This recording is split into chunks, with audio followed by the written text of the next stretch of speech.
Hey everybody, welcome to the very first episode of A Worm's Eye View podcast, where we dissect some of our favorite and not so favorite movies.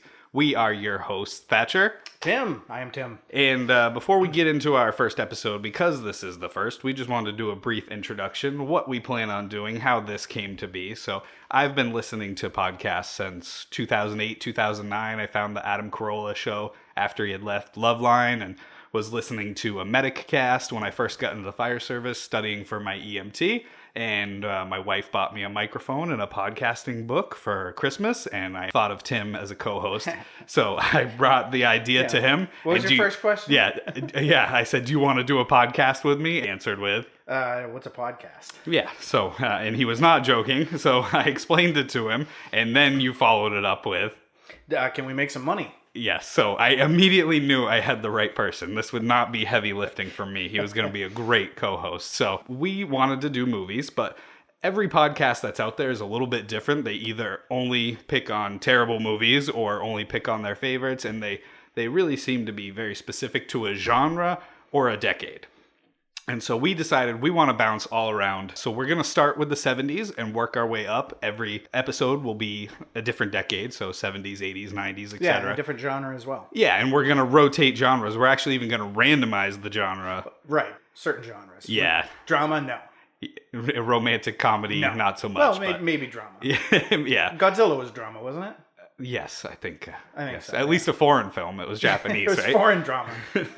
Yeah, when we get to the 2010s, we are going to randomize both the decade and the genre, and then serpentine our way back down to the 70s. I like that word, serpentine. Thank you. Yeah. We wanted to start out of the gate strong, but we didn't want to pick like our all-time favorite movie because let's face it, even Babe Ruth, when he first stepped into the batter's box, you're not going to hit a home run. We chose a movie that we thought would be easy to discuss, but we both liked, but was not like our all-time favorite. We are going to be doing 1978's Halloween, directed by John Carpenter, and of course starring Jamie Lee Curtis and Donald Pleasance.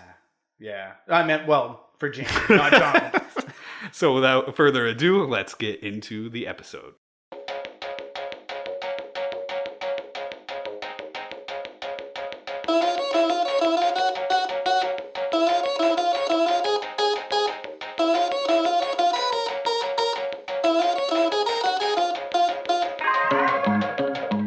Hey everybody, and welcome to the very first episode of A Worm's Eye View podcast. We have chosen 1978's Halloween, directed by John Carpenter, and of course, starring Jamie Lee Curtis. Yep. And Donald Pleasance. Nah. Don't play coy. Depends on your taste. That's right. And so we both would, categorize this as, before we watched it at least this time, we both liked this movie, but oh my God, this is like the quintessential... growing up, this is the movie that terrified you. Yeah, and so I did not grow up with this movie, actually. Oh, true. Yeah, I forget there's a little bit of a gap. Well, no, not even, but I grew up watching the Friday the 13th, because that's what my brother-in-law and I watched, and the Scream movies, because that's what my sisters subjected me to when I was 7, and it haunted me forever. But, so I didn't grow up with this one. I didn't find it until I was in my teens, actually. Okay, yeah, so I don't have the nostalgia factor, but... Yeah, I saw this probably right around the time when it came out. Petrified me. And I mean, I don't know of another movie that really, even if you just hear the soundtrack, Michael's piano tune, that instills fear in you. And it's quintessential. It carries across the ages. It's the ultimate scare movie for me, because I just remember being a kid and watching it. For sure. And yeah, the intro is like its own even animal. Like, that music is so simple, but so effective and so well done.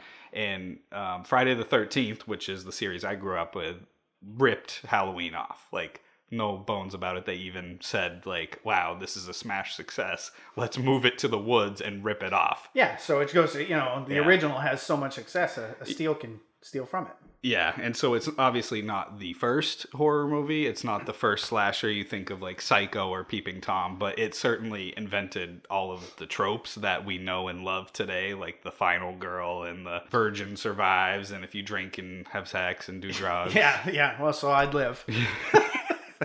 Yeah, although I do drink. Yeah, so we talked about why we picked this movie, but... Yep. Any memories about it other than growing up with it? Like, do you have any specific views of it that you remember? It wasn't the first Halloween. I think what really cared with me most as a child was this movie made me afraid, or this series of movies made me afraid of hospitals, because in the second one she's in the hospital and he's chasing her in the hallways, and I was always afraid to sleep in a hospital because I thought Michael Myers was going to be there. I remember his mask, or being afraid that every time I came across a dark room I'd see his face appear, and that's what really carried with me throughout my growing up. For sure. And I guess we probably should have started with this, but I know the movie's been out for 40 years. Spoiler alert, Tim. Like, he makes it to the sequel. Come on, bro. I know there's like 12 of them, but... So yeah, spoiler alert. If you haven't seen Halloween, that's a shame on you. So you deserve to have this movie spoiled on you. Yeah. Yeah, for me, like I said, I first came across it as a teenager. I found it in a DVD bargain bin. I had always wanted to see it. And so I picked it up and watched it. And I've had it forever. The copy that I picked up like at a Walmart is what I watched this viewing. But it's one of those movies that Heather hates. Horror Why does movie. she hate it? She just hates horror movies in general. Oh, yeah. So it's on like every Halloween, go figure, right? So I'll put it on in the background until she comes in and is like, you gotta shut that off. So I can't remember the last time I had watched it start to finish, and that was really a shame. I was like, I can't believe I don't watch this movie more often. It really is great. Well, when else do you really pop in a movie from the 70s, right? That's true, other than Debbie Does Dallas. Well, yeah. But, you gotta stick with the classics. So the synopsis of this movie, because we pulled some stuff from IMDb because it's just pure gold. 15 years ago, after murdering his sister on Halloween night, 1963, Michael Myers escapes from a mental hospital and returns to the town of Haddonfield, Illinois, to kill again. That pretty much sums up the plot. Yeah. The podcast is done now, right? Yeah, right? But the movie is so much better than that. But yeah, that pretty much just gets it right there. So we talked about it's directed by John Carpenter, who also did The Thing, Assault on Precinct 13, the original, obviously, not the Ethan Hawke one from the 2000s. I don't think anybody's seen that one. I have. I actually enjoy that movie, but even though it's definitely bad. Escape from New York and Big Trouble in Little China, to name a few. Yeah, so, that was a good one. Yeah, and of that list, I would say The Thing is probably my favorite. Really? You're not a Kurt Russell fan? Oh, I do like Kurt. Isn't he in that one, though? The Thing? Yeah. No. Yeah, wasn't he McCready? Or McCready? McCready? That's like V for Vendetta. Are you being serious right now? No, well, when am I not serious? Okay. I'm pretty sure Kurt Russell was McCready, was he not? I don't know. That's for another show. No, all right. You can't look it up. I can't look it up. All right, so if any of you are listening, you're probably screaming at Tim right now because I'm right. But if I'm wrong, we'll acknowledge that. We'll save that for the next episode. Some of the trivia for this movie. The original script was titled The Babysitter Murders, and it had the events take place over the space of several days. It was a budgetary decision to change the script to have everything happen on the same day. This reduced the number of costume changes and locations required. And it was decided that Halloween was the scariest night of the year. Didn't Jamie Lee Curtis spend like $50 on her entire outfit or something like that? She went to Marshalls or wait, what was back then? Zales. It was Zales or something, wasn't it? It's a diamond store. Oh no, Zare? No, there was a store back. Maybe it was just East Coast thing, but. Okay. But yes, it says all the actors had to provide their own clothes since there was no money for a costume department. Jamie Lee Curtis went to JCPenney for Laurie Strode's wardrobe. She spent less than $100 for the entire set. See, all right. So I made a halfway decent comment. Yes. I wonder where Michael Myers went to shop. Is there a killer store? Thrift store. He went to the thrift store, didn't he? He did. Or O'Reilly. O'Reilly. He went to O'Reilly's Auto Parts. Because he was wearing a jumpsuit the whole time. He didn't even bother changing the name tag off it. I think it says Phil. All right. Of the female leads, all the girls are supposed to be in high school, but only Jamie Lee Curtis was actually a teenager at the time of shooting, which I found shocking because I think she is the oldest looking in the movie. Really? Yeah. Oh. Well, yeah, actually, yeah. It's probably because she dressed so conservatively. JCPenney, I mean, even the catalogs back then, the bras were huge. They covered most of the skin. It was tough. Growing up that decade was tough, bro. And then 80s was all about AIDS. Go figure. Yeah, right? And this was Jamie Lee Curtis's first feature film. She was paid a reported $8,000 for her efforts. Wow. Do you think that, in hindsight, over Jamie Lee Curtis's entire lifetime and career, We know she's battled with some alcohol issues and whatnot. Do you think like Michael Myers contributed to that? No. Do you think like really this movie kind of? I didn't know that she suffered from addiction or Oh yeah, alcoholism she or definitely whatnot. did. Yeah. But definitely I Michael. mean, your brother wants to kill you. I'd start drinking. All right, another spoiler alert. So Oh, we'll get into that later on. But yeah, it was hard because Tim and I were really excited to talk about this movie, and we have to get into this plot here. But we were sitting down and first talking about it. I was like, yeah, and I said, what's really scary about it is he really just picks Lori because she shows up to the house when he was hiding inside it to drop the key off, and you go, no, much like Kurt Russell, who we'll find out he was wrong later. Yeah, but also I had seen it when I was like 4 or 5. So he goes, no, that's his sister. And I said, yeah, but they explain that later on, like in like the 7th movie, when they were like, why is he so obsessed with Lori? They came up with that backstory. And he's like, no. And so I had to prove him wrong on IMDb. So I'm no longer allowed to use IMDb. Some of the taglines. This is the first episode, so if some of you aren't familiar, this is like the little clever caption, or sometimes not so clever caption at the bottom of like your DVD cover or VHS cover back in the day. The trick was to stay alive. The night he came home for Halloween. Trick or treat or die. No, I'll pick treat. Everyone is entitled to one good scare. Let's celebrate the horror. And finally, happy Halloween. Some of the ratings. So this got a rating of R, and that was done like, what is the word? Like posthumously or whatnot. That's like after somebody dies. Because it was post. Yeah. Because the rating system didn't exist until movie, like the early 90s or something like that?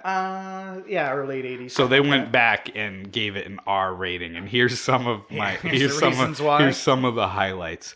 A woman's bare back is seen from behind. Oh my In a separate scene, she is seen wearing an oversized men's shirt and panties. Scandalous. Very. And then the movie uses dread, not gore, to frighten viewers. So movie starts, title card, Haddonfield, 1963. And I was watching this with headphones on, and it actually startled the crap out of me when the kids start singing like their little Halloween tune. Because although I'm rocking stereo headphones, I'm surprised from 1978 the audio was that good. Yeah. Yeah, me too. All right. So I'm good. Yeah, me too. See, I told you he'd be great. Yeah, so I think the opening scene really sets the entire overall mood for the whole movie, because the intro scene is so creepy. It's pitch black, you've got a pumpkin, and you've got that eerie, creepy piano music. Yeah, and so that was actually written by John Carpenter. What, the piano? Yeah. Well, it's only 6 or 7 notes, so okay. It's more, like playing chopsticks or something. Well, more than I've written, but okay. Tim's actually like a musician, where I'm just a hack. But one of the things I did read is it's written in the 5/2 time. Yep. And I guess that's kind of uncommon, so it catches your ear as weird. Yeah. But I think it's so well done. You go to this house and it's pitch black, other than this house is illuminated, and the camera's kind of creeping around in the bushes, and at a certain point it becomes clear that we're in stalker vision. Yeah. Yep. And you're kind of like creeping up to the house, to the front of the house. Yep. And so boyfriend and girlfriend making out on the couch, somebody's looking in through the window, and they're like, are we alone? And yeah, Michael's around here somewhere. And it's like, no, there's so much making out in this movie, not to jump ahead, but I didn't happen to me in high school. No. I'm sorry. So, my scary story wouldn't have been half as cool as Halloween, because there would have been no making out. It would have been just dying. Michael kills me, and then, credits roll. That's pretty much it. Nice. So, yeah, well, he wouldn't have killed you. You would have been the final boy. Yeah, I'd have been a virgin. Yeah. So what do we do? Ride off into the sunset? He might have made an exception for you, though. So they're making out, and then, it goes to the side of the house, and they're like, oh, let's go upstairs, right? Yep. And then you pan up to the bedroom window because the light was on, and then it clicks off. Yeah, more more like 3 notes that scare the piss out of you. Yeah, it's perfect. But yeah, so we hear that for the first time, and then we go inside, and the POV scene remains, just stalking through like the dark house, just playing the doo doo doo doo doo piano music. Yeah, and it's literally what, like 35 seconds, and the boyfriend comes downstairs. It's like, come on, guy. Yeah, we compared notes for like 2 seconds to see if we were on like the same page doing this, because we watched this separately, and we both wrote sex, 2 minutes of sex, call me tomorrow. Sure, yeah, that's that guy's whole contribution to the movie. So that's how every high school boy growing up after watching this movie, that's how they treated girls. It's like, yeah, I'll call you, sure, yeah. Okay. Yeah, so maybe that's I'll get my nut and go. Anyway, so he takes off, and he didn't even notice Mike. Mike's like standing right by the door, and of course he's like maybe 3 feet tall at this age or whatever, but he still doesn't notice him. He doesn't, but I did forget to mention though, this entire first scene was one cut. Oh, really? Yeah. There was no stops. There was no stop. So it started all from the outside, and this is a POV shot going into the house upstairs, and there's no cuts whatsoever. So, which is very difficult to do if you've filmed anything beyond 10 seconds. So not me. So then Mike makes his way. We don't know it's Michael. I take that back. Spoiler.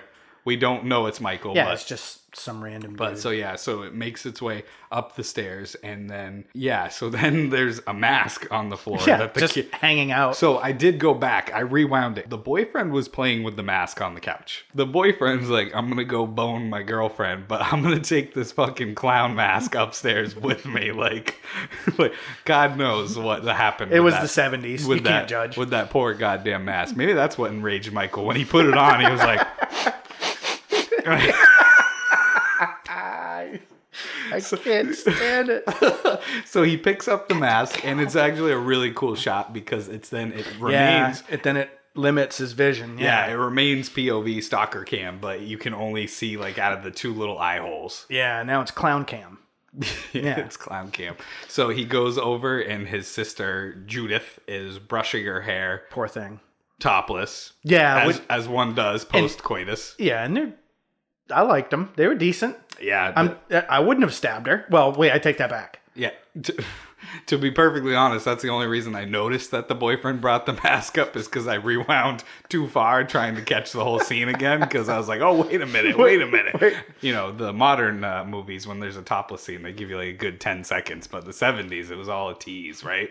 Yeah. So then she proclaims Michael as... Yeah, and she tries to cover up then as he stabs her. And the sound effect was them actually stabbing a watermelon. A watermelon? A watermelon, yeah. Really? Yeah. You looked that up? I did look that up, yeah. I didn't include it in the trivia because I figured this would be a good point in which to inject that. It is. Who thinks of stabbing? Let's stab this watermelon and see what it sounds Well, like Jurassic Park, the dinosaur screeching, were tortoises having sex. So could you imagine? I'm not joking. So could you... No, there's no way, because tortoises are really slow. But they make noise, apparently. Yeah, it's like the screechy sound. But yeah. Oh. But so did you notice, as it's still in stalker vision while she's being stabbed, based on the angle, he's like stabbing her in the leg. Yeah, I mean, they did screw that up, but the fact that that was one take, and that was probably like 10% of their budget right there. Like, we're going to have to send this kid to bed. Like, you know, there's child labor laws. Yeah. So he goes outside. Yeah. Just as his parents are returning, pulling up, of course. Yeah. And they go, Michael? Yeah, they're like surprised. Like they're confused, but I mean, he is standing out in the front yard with a bloody butcher knife at this point. Right. And so they take his mask off, like they don't know who it is. and then there's like, I don't know how they shot it. It must have been with a crane, but they did like the weird movie thing where they have everybody just stand still. Yeah, and well, it was as they pan out. Yeah, I was like, oh, what are they posing for?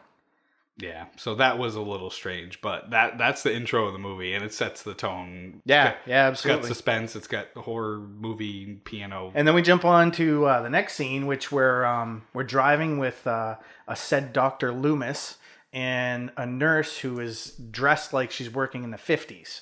I did write that down. I wrote old school nurse's uniform. We didn't even talk about that. / candy striper. And I don't know where Loomis went to med school, but I think it's one of those paper mills because that man. You think he went with like the girl who did TV VCR repair? What was her name?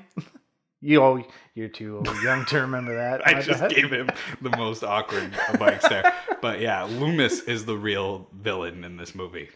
He terrorizes Haddonfield way more than Michael does. That kid, I mean, he scares kids. He pulls his gun out on several occasions. And he tells the cops how to do their job. He does. I wrote that down. I did too. I'm times. like, what civilian struts around telling the sheriff, go out back? Yeah, I'll take the front. I'll take the front. It's like, who the hell are you? All right, we're getting ahead of ourselves. But yeah, Loomis should not have a medical degree or a concealed carry permit.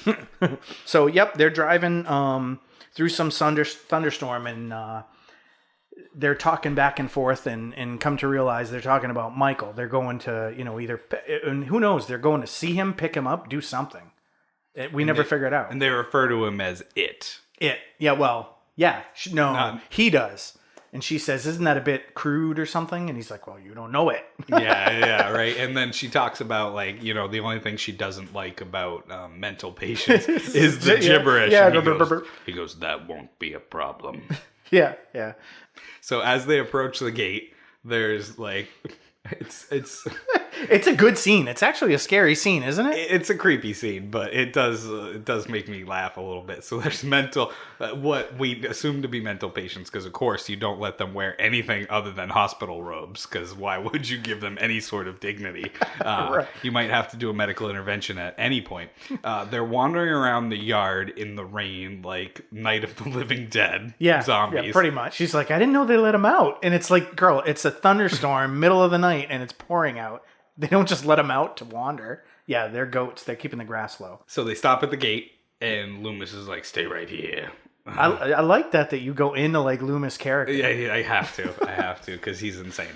And like I said, the real monster of this movie. And so he goes to check the gate out while the nurse stays in the car. Yep. And then the goofiest sound effect in the movie. Yeah, it's almost like a laser. Yeah, it is. I wrote down laser sounds like beam me up. He scales it like it's Mount Rushmore or something. And I don't know who it is, but they're not wearing a mask at this point. It's too quick to tell if it's Michael. You think he had the mask you think they'd let him wear it there? Solid point. That is true. Come on, he didn't have the mask. But yeah, he's not wearing the mask at this point, and he jumps on the roof of the car and starts shaking it. Yeah, he starts shaking it. He breaks in. She runs for her life, and he steals the car and the evil is gone from here. Yeah. Don't be afraid. You're all right? Yes, I'm okay. He's gone. He's gone from here. The evil is gone.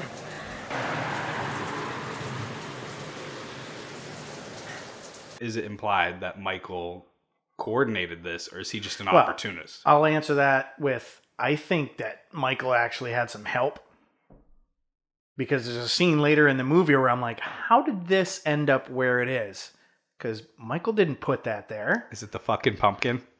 That's one. On the nightstand? The pumpkin on the nightstand? I saw that and I'm like, who the fuck puts their pumpkin on a nightstand? I've never been to a house where a pumpkin's on a dresser next to the bed. I'm getting ahead of myself, but that was the scene that I was so pissed when I saw it. That made me laugh the higher. Who helped Michael? No, I mean, I don't know, but there's a scene where Laurie's trying to get out of the house. We'll get to it. But all right, I feel like you're grasping at straws at this point, but that's fine. I'm not. So anyway, and that's the second scene. The car drives off, and they're left out in the rain to get all flustered. In scene 3, we're in Haddonfield, and this is where Laurie is coming out of her house, and her dad's saying, "Hey, don't forget to go to the Myers house." Right. And I wrote, she's looking 17 going on 70 here. Well, that's why I have in parentheses hot as hell. Seriously? Yeah, dude, I got it. Come on. It's freaking, yeah. No, she. Yeah. Okay. This is where we'll agree to disagree. I feel like Jamie Lee Curtis looks more attractive now than she did back then. Okay, so think about this. You got this great fruit in front of you, and you're like, oh, I wonder where its roots are. Come on, it came from good roots. No? Being Janet Leigh? Huh? Janet Leigh? We're not talking about Ma. No, yeah. Are we talking about Pa? We can agree to disagree. Never mind, this is going somewhere I don't want it to go. No, all right. Agree to disagree. Even though she's dressed like a 70-year-old woman about to go to bingo, I find her hot as hell. So it definitely sets the scene of Halloween with the fake leaves that they actually had to have a prop department import. Did you look at that? Because there's a palm tree clear as day. And not only in that, the background. every freaking leaf that's on the trees is green. That is also accurate, yeah. And I'm like, palm fronds. Yeah, how the hell do you have brown leaves on the ground, green leaves on the trees? It just doesn't work that way. And obviously, Tim and I are not in the business, movies do this all the time, which drives me insane. I know it's probably cheaper to film in Hollywood because of like the union contracts and the fact that there's more people there and whatnot, but why not film in Illinois if you're going to set your movie in Illinois, right? Well, I mean, yeah, and I would guess this is obviously because of budgetary. It is. Then set it in California. You know what I mean? Well, yeah, because Illinois plays nothing to the plot. You know what I mean? But it's kind of like Jumanji when they filmed in Keene, New Hampshire, right? You know what I mean? It must have been cheaper, but the town was all excited. That wasn't filmed in Jumanji? And again, we're talking about the early 90s one, but the town was all for it. Like, it still says pair of shoes on the side of that building. Because the town is so proud of that and whatnot, and now they're known for free staters and molesting the fire department. But if the location plays nothing to the plot, why not just put it in California? I don't know.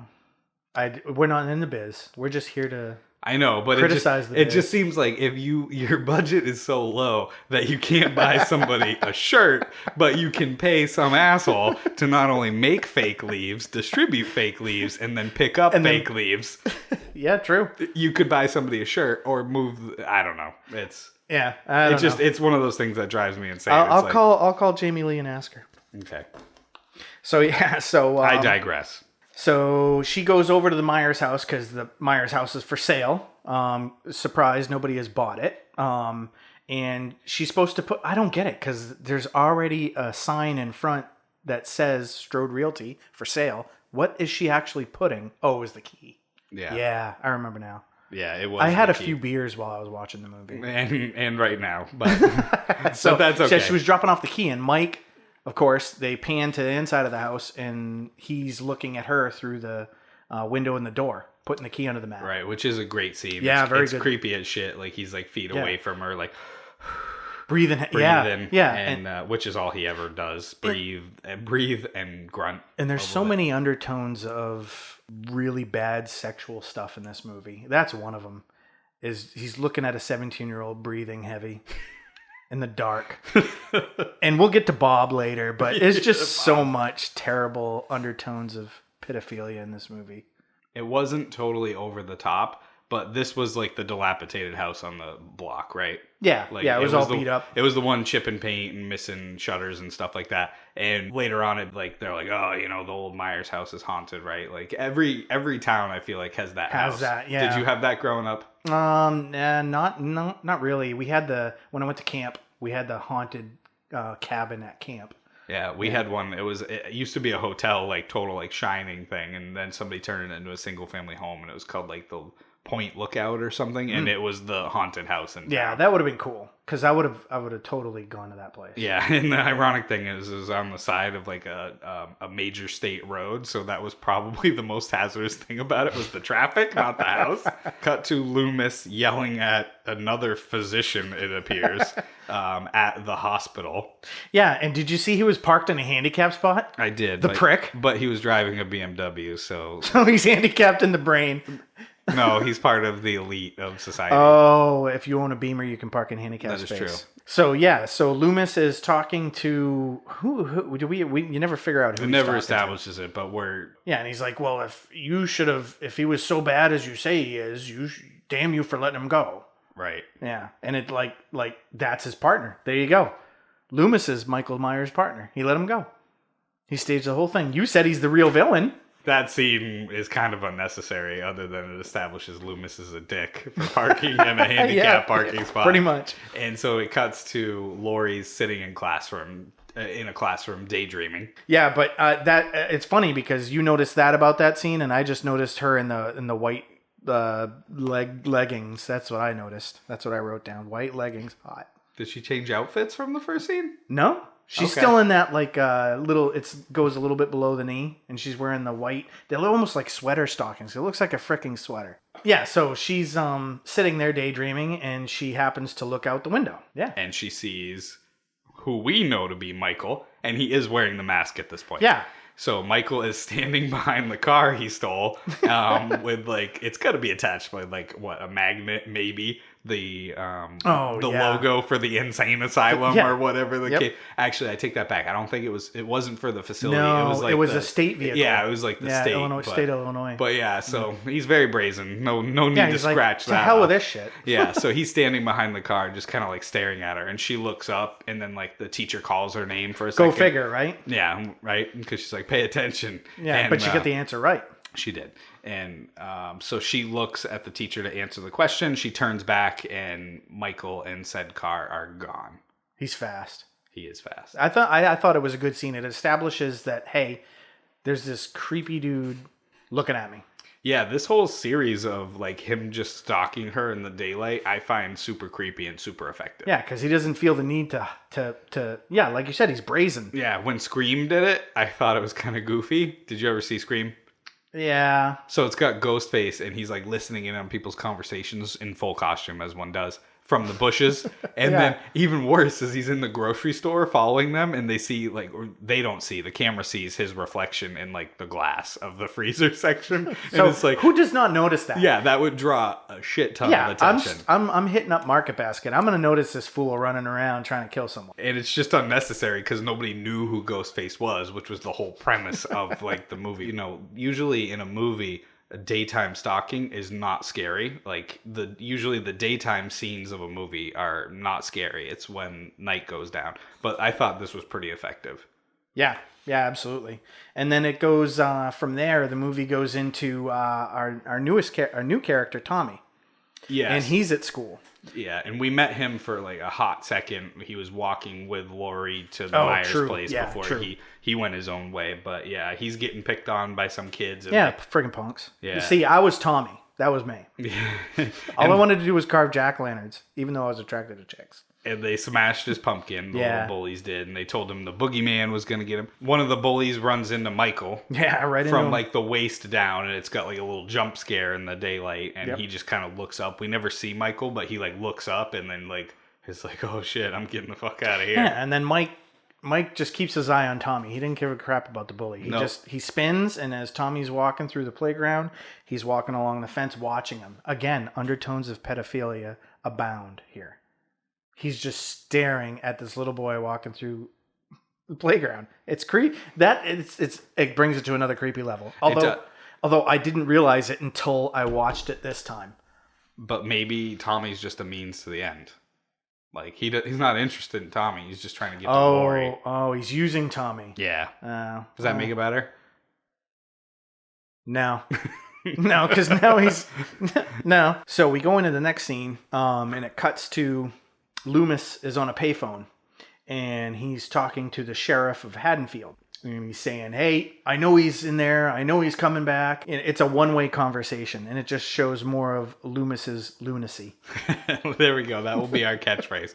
And then he like looks over, and there's a pickup truck pulled over in like the bushes. Yeah, over by the train tracks, off on a little side road. Yeah, and so he goes over and investigates, and he finds like a book of matches that says like the Red Rabbit.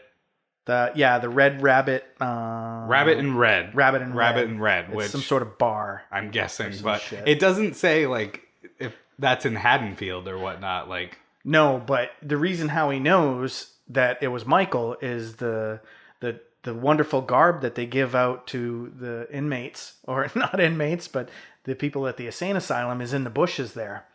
Are you serious? Yeah, it's in the bushes. Oh my god, I was wondering why like they included that scene at all. Like, because I was so confused. What were you doing when this scene was? Were you masturbating when the scene was on? What were you doing? Yeah, dead guy in the bush. No, but I was waiting for like the Red Rabbit Saloon or something to come up later on in the movie. I'm like, this makes no effing sense. No, that's well, at first they pan the camera to the matches, and you're like, okay, this is of some significance. Why would they do that? You just see the truck and the matches. Yeah, yep, but the matches pop up later in the movie. Oh, for real? Yeah. Oh my God, this is Yeah. awesome. Like, Yeah. because I have no idea what. Okay. I have no idea when it's going to come out. I'll show you. All right. But yeah, so then it pans out and there's a dead body, and apparently the hospital garb is next to it. Yeah, right beside it. And Okay. the dude's naked. So That must be what I focused on. So, Because I did not notice. You're in a moment of self pleasure, but that's okay. So, and then boom, that's the scene right there, and we cut to the girls walking home from school. Totally. Yeah. Did you write that down? No, I was Let's just see. thinking it. I counted. Did you count the brushes in her purse?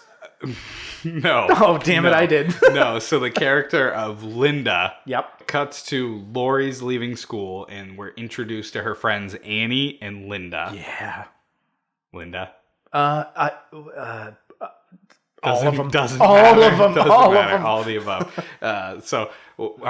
And Annie is rocking like a pretty cool outfit. Actually, I kind of liked it. It was like a sweater vest. I mean, it was very conservative, but I thought it was actually kind of cool. Like sweater vest with like the giant ass collars that the 70s was known for. Yeah.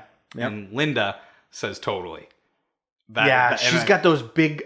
They were like almost like, what is that, wicker? She was wearing like wicker platforms or something. Yeah, and Yeah. so she said a total of 8 totalies in this movie. Oh, I'm sorry, 9 totalies. Really? You counted the totalies? I did count it because it was so distracting. It just derailed me every time. But other than that, I thought the dialogue was awesome. Oh yeah. Even though they talked about nonsense, it was very Girly. It was very high school girl. Yeah, absolutely. And so I guess Deborah Hill wrote all of the dialogue, and she Did was she? like, Was she a high school chick? She was like in her early 20s. Oh, so wow, that's no why kidding. like it felt like as authentic as it did, is Yeah. because she was not very far removed. And I noticed it was kind of very Valley Girl speech. You know what I mean? Like totally for sure. Like, Let's call it back to it's filmed in California. right, I was gonna say because Illinois is known for its For its Valley voice. its Valley Girl, especially in the 70s. And so. I mean, I think I had one of the things that Annie and Linda both have boyfriends. Annie's got a fella named Paul, and Linda's got a fella named Bob. And Annie was all kind of PO'd because Paul got caught throwing eggs at some shit and was in trouble by his parents.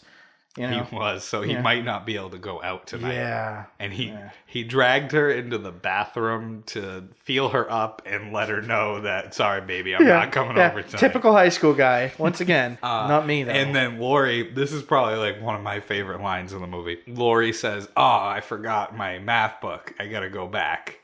And Linda's like, I always forget my math book and my chemistry book, my sociology book, I just forget my books. Who needs books? And then she just starts talking to herself like a lunatic as the two of them like just keep walking. I didn't catch that. So who cares? I always forget my chemistry book and my math book and my English book and my French book. And, well, who needs books anyway? I don't need books. I always forget all of my books. I mean, it doesn't really matter if you have your books or not. They're walking along, and after all this jibba jabba, hula hala, Michael, they cut to Michael driving by in said state vehicle, which, Illinois, you got to up your game. I hope you have in 40 years, but that's a really shitty state vehicle. I think isn't it like It's a station wagon. It's a woody one. It had like the fake wooden paneling on it and stuff. Which didn't go away until like the mid-90s, kids. That's terrible. So, That was like a status symbol in the 90s. You had wood panels. Like, you Really? made it. I don't know. We didn't have them. maybe in Illinois. We had a minivan. We would have killed for wood panels, bro. Mike's driving by really slow at first. He's creeping like it's Elm Street. And then, bam, he steps on the gas, which I don't think he really does. But he steps on the gas, and Annie, with her large mouth, says, Hey, jerk! Speed kills! To which he locks them up. oh, yeah, he does.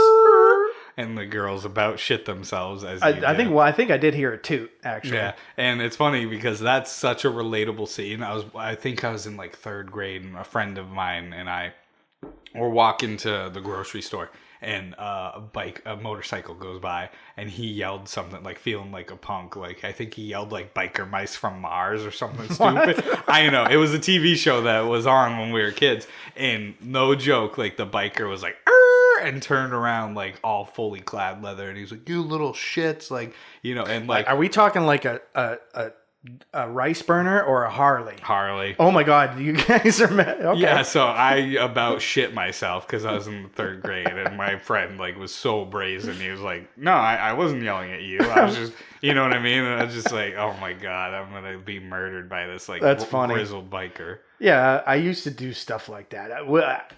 Here's what that scene, now that you mentioned that, reminds me of. The ice cream guy, the ice cream truck would drive around, and I'd just holler out the house, "Hey, wait, I'm coming!" And he'd stop, and we wouldn't go outside. And he'd just sit there for a couple minutes and then take off. I'm a dink. Anyway, you can cut that out if you want. I'm not going to. You ruined that guy's life. He was just trying to make a livelihood, bro. Now I know that, but it was funny as a kid. So finally he lets off the brake and takes off. And the girls continue on their way. And then they... Not before saying, "I hate a guy with a car and no sense of humor." I didn't catch that. Yeah, I think Annie said that. Wow. Which, man, the 70s to get laid, all you needed was a goddamn car. And a sense of humor. I guess, yeah. You're true. Right, true. I've got one. Between the two of us, we could have gotten laid once. Yeah. Did you see the house numbers where they were? I didn't know. They were painted on the effing sidewalk. Really? Yeah, the house numbers are on the sidewalk. That's probably a California thing because they don't have any fucking snow.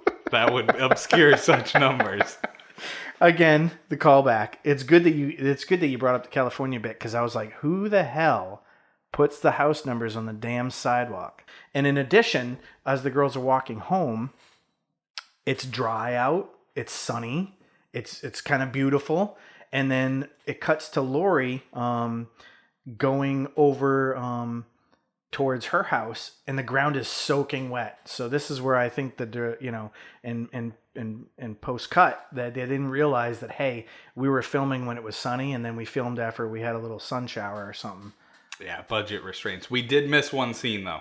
We did? So they're walking along and they see Michael on the sidewalk. Oh, yeah, we didn't like catch off that. in the distance. Yeah, near the hedge. And the only one who noticed it was Lori. Yeah. And then she says something to Annie. And she goes, "Oh, chase another one away." And Annie goes and checks behind the bushes, and of course he's gone. Yeah. And then she goes, he chased another one away. Right. Annie seems like a good friend. She seems like you. You're Annie. I'm Lori, and you're Annie. I might have made reference to that in my notes. Are you serious? I am, yeah. That I mostly relate to Annie. Annie is kind of like the mean friend, like mean in a loving way. Well, but mean in an honest way. Yeah, but in a loving way too. Well, and I mean, you say that because you're sweet and sour, but that's how I see you. Is you're honest, but then you're like, oh my God, I feel like I was too honest. Yeah, it's kind of my downfall. No, honesty is a good thing anyway. So then, you're absolutely right. It cuts to we have the continuity error of the ground is it's soaking wet, bone dry like, to soaked and whatnot. But yeah, there's no money to reshoot that. And then Lori's like too busy looking over her shoulder, which was actually really cool because the camera zoomed in tight on her, right? Yeah. Maybe poor choice of words with you, but so the camera is like right up on her, looking over her shoulder, right? And then of course she bumps into something. Yeah, the sheriff. It's the sheriff. Yeah, walking the beat, and he's walking the Haddonfield beat. Yeah, and so she gets startled and whatnot. She's like, "Oh my God!" And this is I'm sorry. She goes, "Oh my God, Sheriff, I'm so sorry." And he goes, "Everyone's entitled to a good scare. It's Halloween." Yeah, and he says it's super creepy, like yeah, too. And that's one of the taglines of the movie, right? It is one of the taglines, and I don't think the movie ever for a second tries to set this up as like a whodunit, like, but you think the sheriff's helping? I don't think the sheriff's helping, but he's like the only there are two adults in this movie, Loomis and the sheriff, and they're both fucking creeps. Well, and then Michael, I guess, is an adult too, and he's a raging murderer. So he's not creepy. So the theme of this movie is adults are bad. Going on with your theme of pedophilia, I think we might be onto something. Yeah. So So she bumps into the sheriff.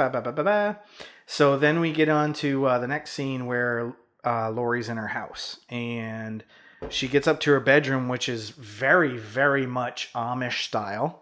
As she is.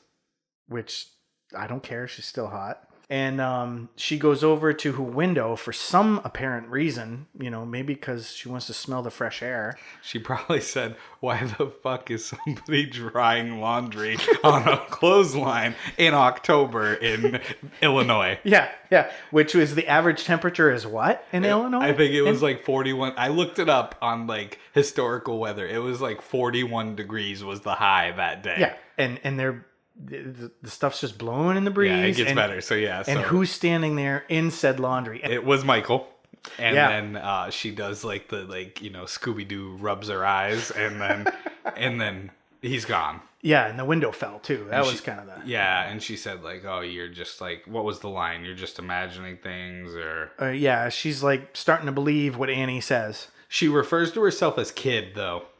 I think. She does. Yeah, which is like such a 70-year-old thing. Like as a 17-year-old, what do you have against Jamie Lee Curtis? I love Jamie Lee Curtis. No, you don't. I don't. It's apparent. No, Laurie Strode is weird.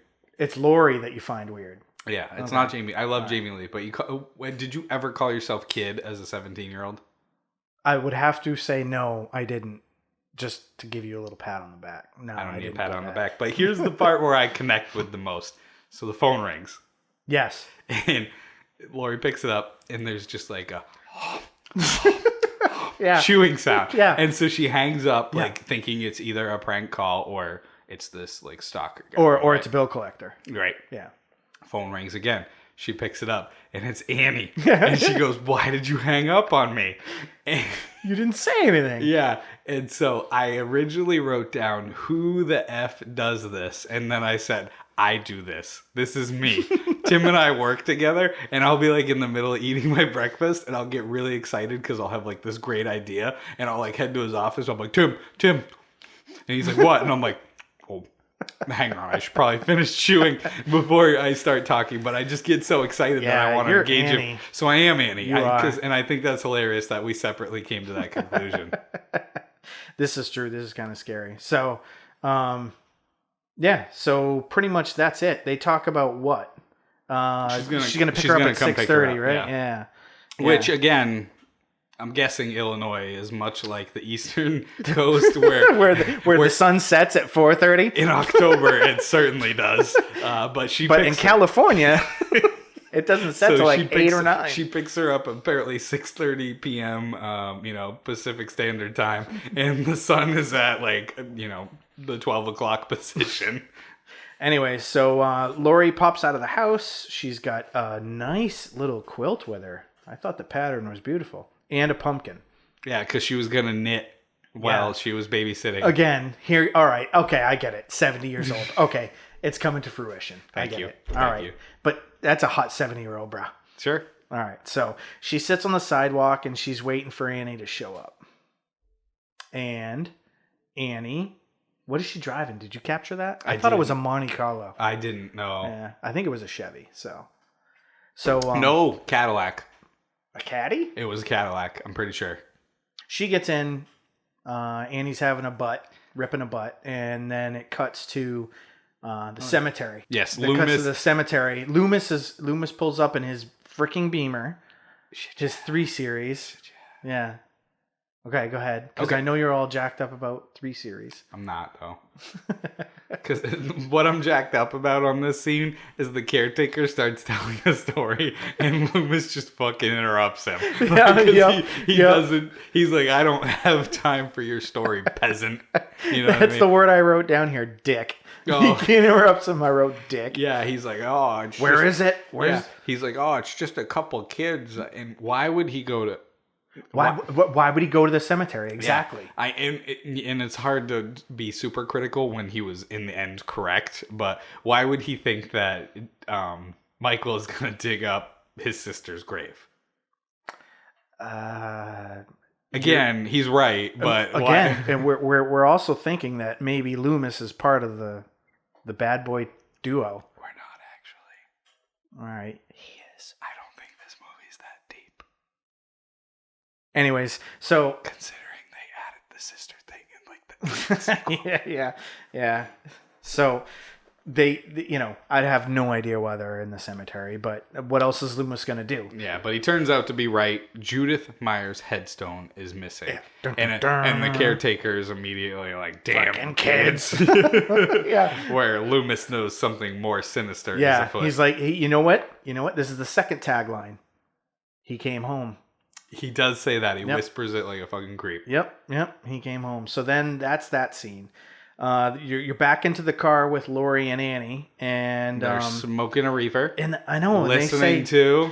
"Don't fear the Reaper." Yeah, which is just an awesome song to Hell yeah. begin with. But again, like one could argue Michael is The Reaper. The Reaper. Yeah. And this is... So they hear like some commotion at the old hardware store. Well, they're driving up and they see. But Mike was following them prior to that? Yes, he was. Yep. He was tailgating them pretty good. Yep. If they had brake checked him, they would have they would have had to exchange insurances, and we all know that state vehicle's got good insurance for that caddy. Yeah, exactly. But my question would be, let's say Mike's driving down in Haddonfield, he's chilling, and the sheriff pulls him over. All right, how do you think that conversation would go?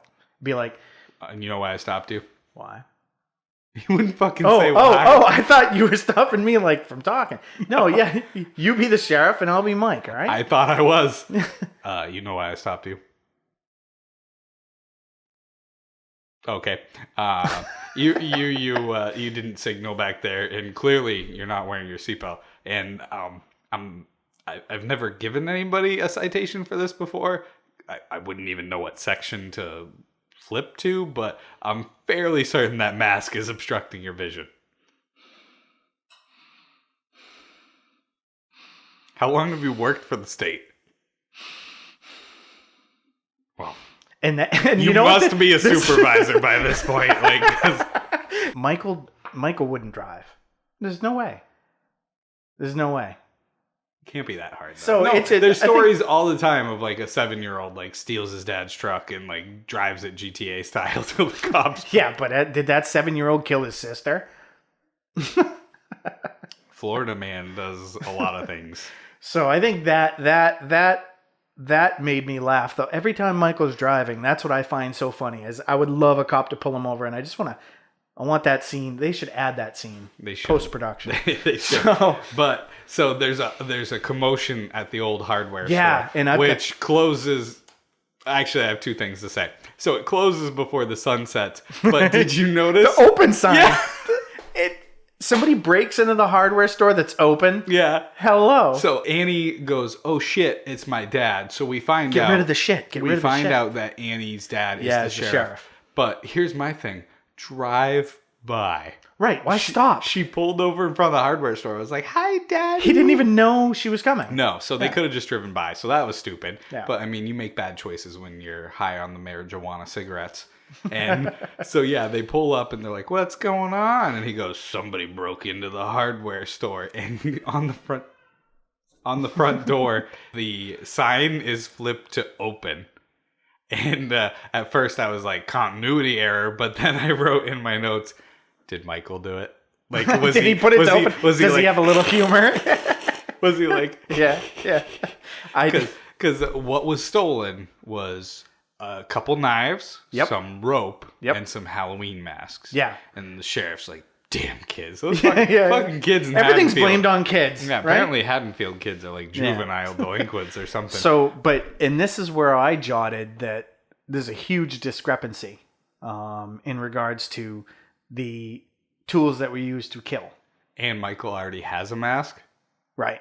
So maybe it was completely unrelated. Maybe this was like maybe it was kids. Maybe it was kids. Maybe it was kids that killed Phil and put Michael's shit in the bushes. Yeah, that's true. but I would like to think that Michael did break into the hardware store and then on his way out was like, "Oh my god, if I flip so funny. If I flip the sign to open, yeah, fuck this this sheriff." is so funny." So they drive off. Yeah, and of course the sheriff, being the wonderful sleuth that he is, didn't notice that they were just huffing reefer in the car for a half an hour.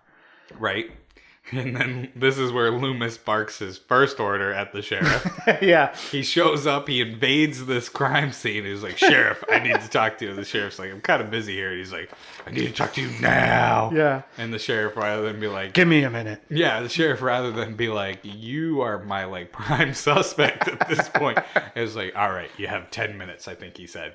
Yeah, or he said, I'll be back in a couple minutes. Yeah, or something like that. And then, while Loomis is sitting there, looking like there's a pile of shit under his nose, like, who drives by in the background? Yeah, come on. It's Michael. like, dude, turn around. Yeah. Why are you staring at the hardware store? There's not that much to look at. I think, like, the theme of this movie is incompetence. Yeah, and pedophilia. Yes, that's right. Yeah, we hit on the two. Adults are pedophiles and they're incompetent. Yeah. So we get back. We're back in the car with the girls, and Annie, of course, being in herself, says to Lori, who's a 70-year-old crochet expert, "Hey, I talked to Ben Tramer and told him that you want to go to the dance with him." No, why'd you do that? I'm going to die of embarrassment. I'm not attracted to Lori anymore now that you pretended to be her. I'm really not. So Lori's, of course, she's aghast. Why did you do this? Yeah. And of course, Annie, being Annie, is like, you want some. Again, me. That's why I'm staring at you. They show up, and this is the part where we talked about earlier, where holy crap, it's like sunlight, and now all of a sudden it's pitch dark out when they're arriving at the Doyle and the Wallaces. Because they happen to be across the street from each other. Right. Yeah, it kind of reminds me of like Castlevania on NES where the screen pauses for a second. You're like, what the shit? Yeah. And then it goes like, womp, womp, womp. And like day becomes night. And it's like a horrible curse has become you. We did skip over one great line of dialogue though, because Lori was like, oh my God, your dad, he knew. And Annie was like, be cool, bitch. You know what I mean? She did say that? Well, she didn't say bitch. But she was like, no. And Lori's like, did you see his face? And she goes, it always looks like that. I didn't. Yeah, you're right. I completely spaced. I can't wait to have a teenage daughter. It's gonna be great. Yeah, good luck to you. Yeah, thanks. I have one that's leaving those years. Yeah, so they do. Yeah, they arrive at their respective babysitter homes. Yeah, and it's pitch dark out, and of course we're watching from Michael's view at this point, and he kind of gets out really quickly, which is why wouldn't you just observe them from the comfort of your vehicle? He did park a couple blocks over though. Blocks? Yeah. Really? I thought it was just like 5 cars down. Oh, so initially it is, but when Loomis stumbles across it later, he's like, I found the car 3 streets over. Yeah. Well, maybe Mike just moved it afterwards. Maybe That's he true. went for a taquito. It's true. He had plenty of time that night. Time was on his side. So he pulls over and he watches Annie and Lori go to their respective houses from the side of the street. So then it kind of dubs into the sheriff and Loomis are pulling up to the Myers house because Loomis has now directed the sheriff, you need to come with me. We need to go to the Myers house and we're going to check this shit out. Yes. And so the sheriff then, with this man he just met, like strewing these like prophecies of doom, enters a home without a search warrant. Yes, what I hit on first. I have that too. With no evidence or exigent circumstance whatsoever. He's like, all right, I'll fucking break into this house based on you and your lunatic rantings. So they go in, and the first room on the right, he's like, Loomis goes, hey, wait, sheriff. And they find a dead dog.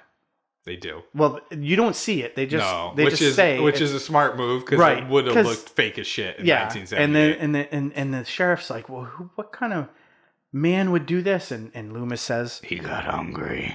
Well, he says that. He says that because nothing like a dog is a fine meal. But he also says this is no man. Yes, I mean, yeah. So Loomis is just Loomis.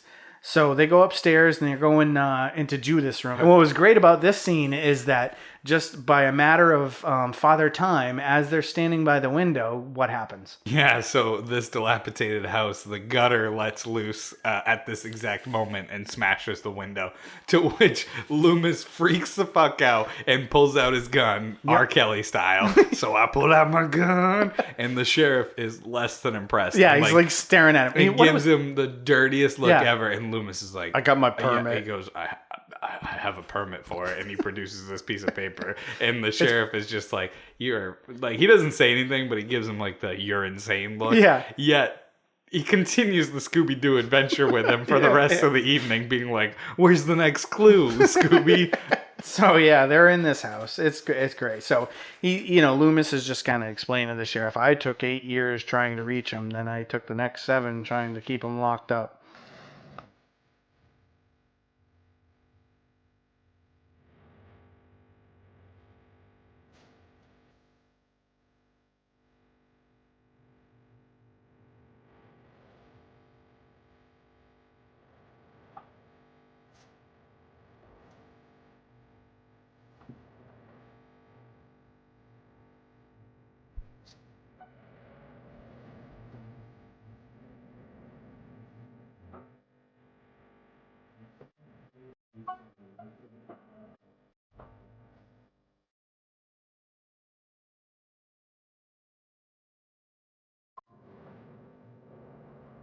And then the sheriff is like, all right, like, the dead dog is enough evidence to me, I guess. And maybe the gutter. I don't know. But he's like, all right, I'm in on this insane journey that we're about to go down. I'm going to put out like an all points bulletin. Like, let's do this shit. No. I'm Loomis. I will tell you. You tell your men to keep their mouths shut and their eyes open. That's literally what Loomis tells the sheriff. And I will say, because he's like, they'll see him on every street corner. They'll see him behind every bush. And it is a really cool line. The sheriff's like, well, clearly you went to the police academy before I did, so sounds good to me. Like, all right, it's just you and I, buddy. Cuts to Lori and Tommy are reading. Yeah, they're in the... I can't remember what book. King Arthur. King Arthur, yep. Yeah. And then they pull out some comic books. And he's like, he goes, this isn't fun anymore. And he pulls out this stash.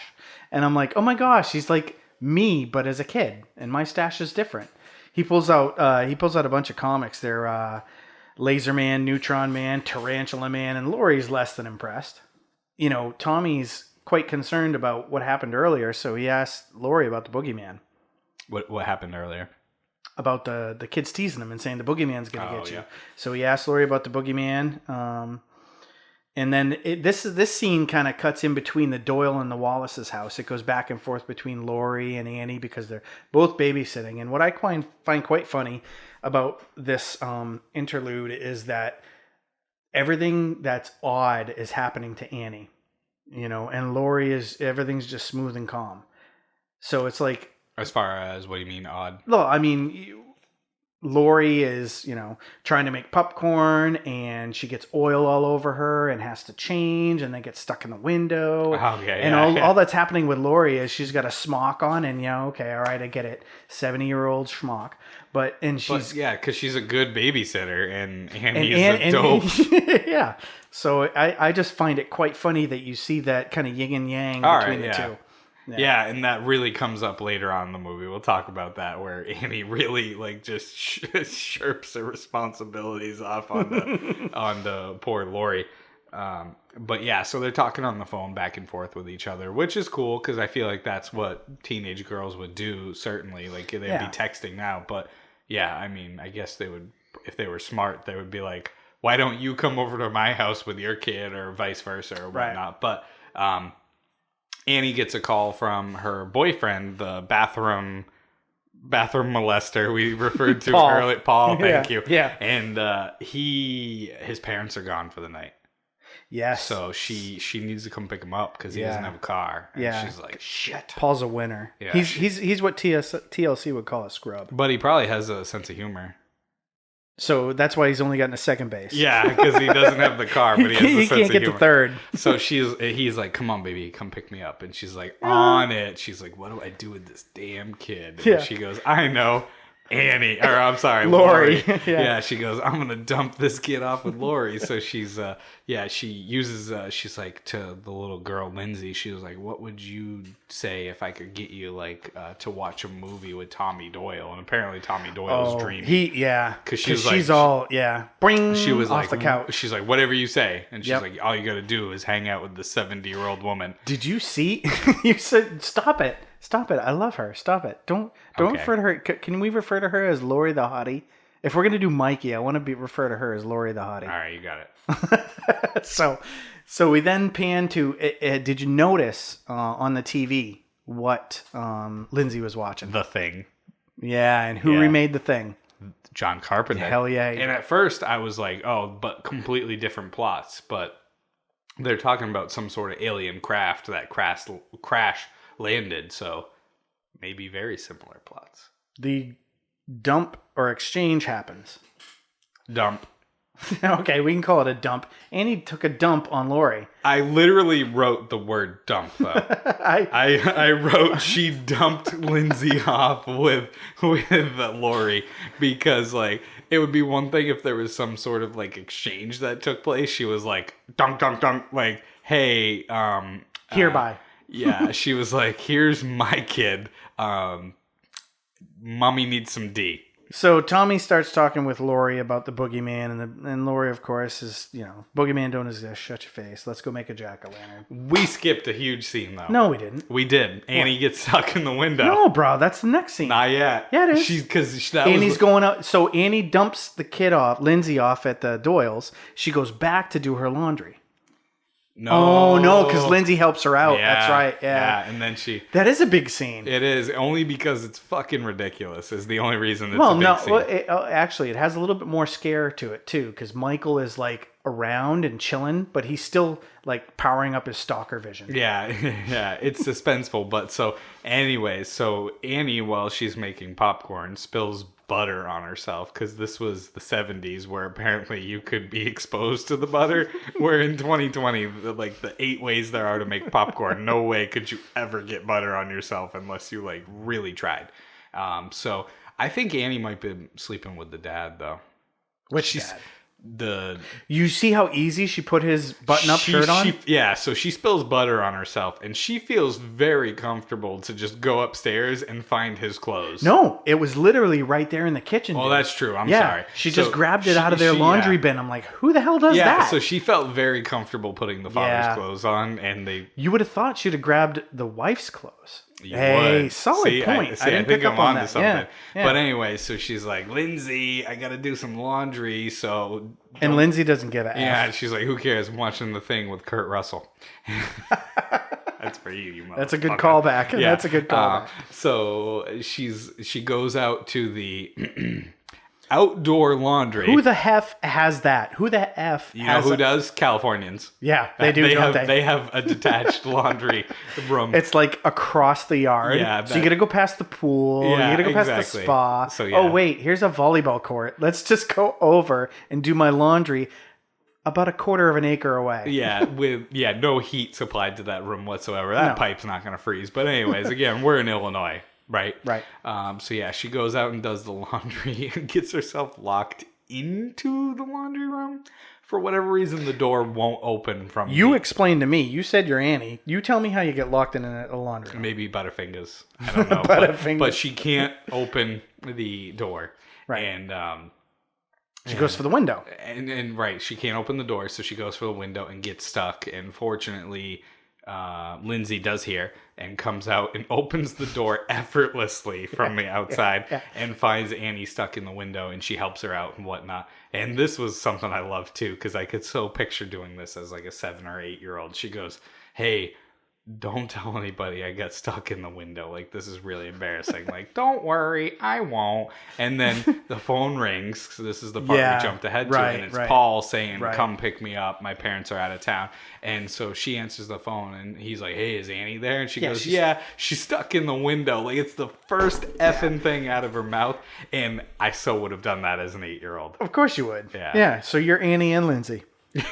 Apparently. We did. Then, That is a pretty good. That is a pretty good part because it does elicit a little bit more fear because Mike's kind of just chilling and hanging and watching. and it was suspenseful and funny at the same time. Like it was funny, you were like, ha ha ha, that wasn't scary. Like when she gets stuck in the window, but the whole time it's playing like creepy music and like looking over her shoulder, and it shows the whole process of doing laundry in the 70s. Yeah, across your yard. Yeah. So they get So then she leaves. She dumps off. Then she dumps Lindsay over at Lori and Tommy. Yeah, and she heads back to that Cadillac to go pick up Paul. And this is a great scene. Because she goes to get in the car.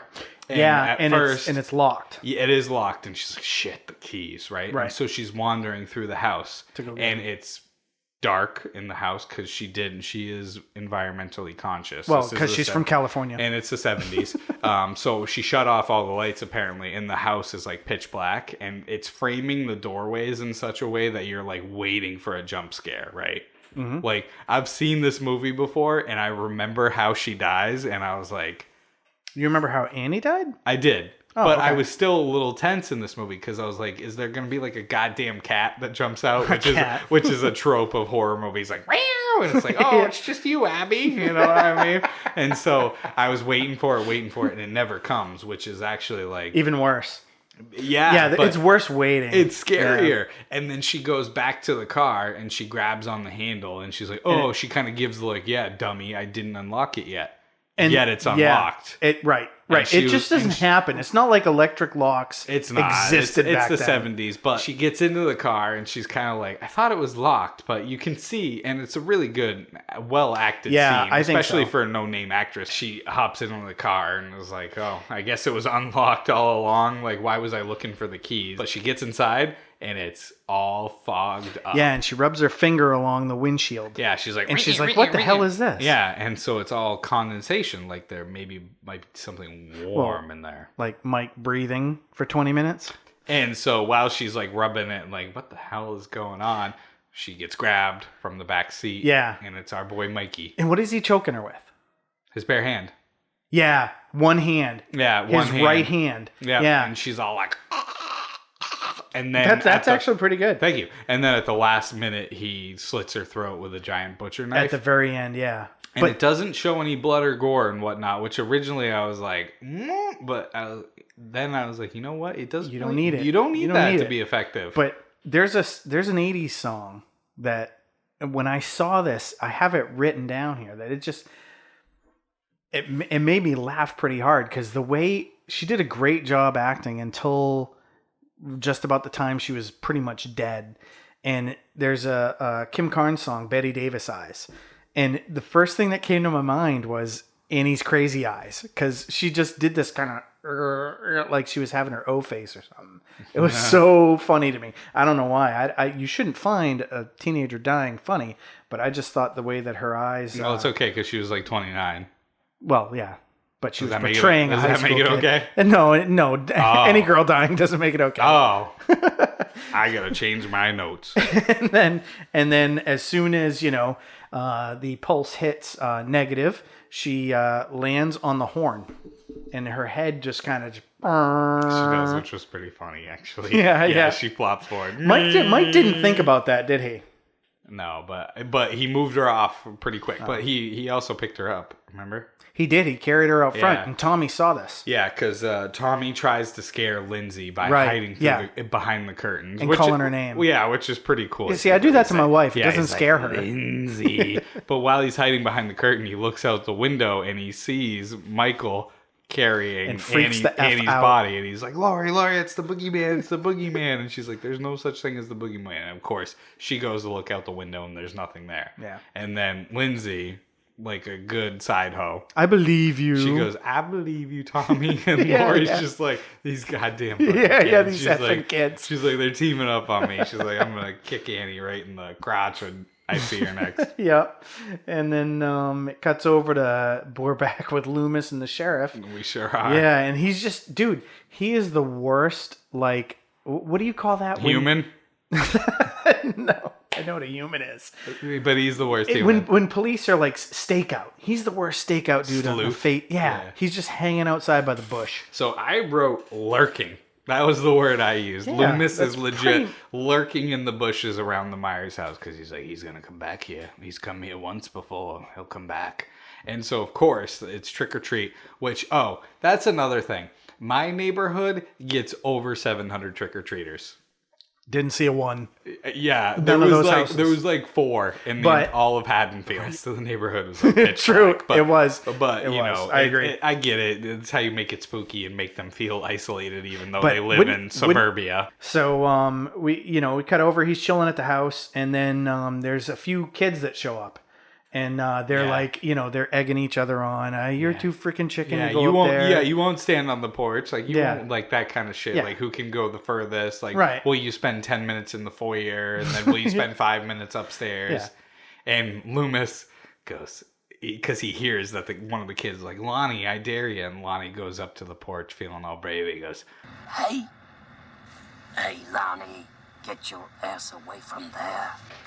the kids freak out and they run away. Yeah. And He's so he proud. has the most smug, like self-satisfaction Yeah. grin on his face Yeah. ever. Like, yeah, 'Cause I scared 4 8-year-olds. Like, Because he's a am pediatrician. That's why. pediatrician. Yeah, I am a yeah, maybe because Michael think would have about- been 7 when he started. Yeah. Maybe that's why he's out of his specialty. He is. He's trying to treat an adult. He's way out of his league. Yeah, he doesn't know. And then the sheriff jump scares him. by, Yeah, like, he putting- totally does. And the sheriff is like less than impressed with his antics. He's like, I might have found the fucking killer right here, right? Yeah.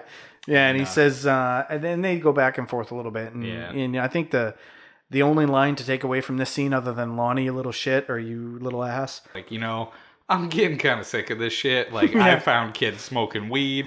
He literally lists the things that he found. He's Yeah. like, I found like some egging. He must have been Paul. That was Paul. Paul. Yeah. I found egging. I found some kids parking. That was his, and With- then smoking weed was and his daughter. Yeah, and smoking weed. So And he did catch her.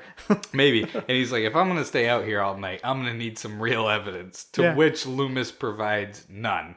Yeah. And the Well, sheriff's other like, than "All the right." dead dog. So now we cut to 2 of my favorite characters in this movie. Shit. Yeah. So Before we watched this movie, I described the scene to Tim and I said, we're doing movies from all sorts of different decades. I think it would be interesting to compare and contrast just the society of, what the society it lives in.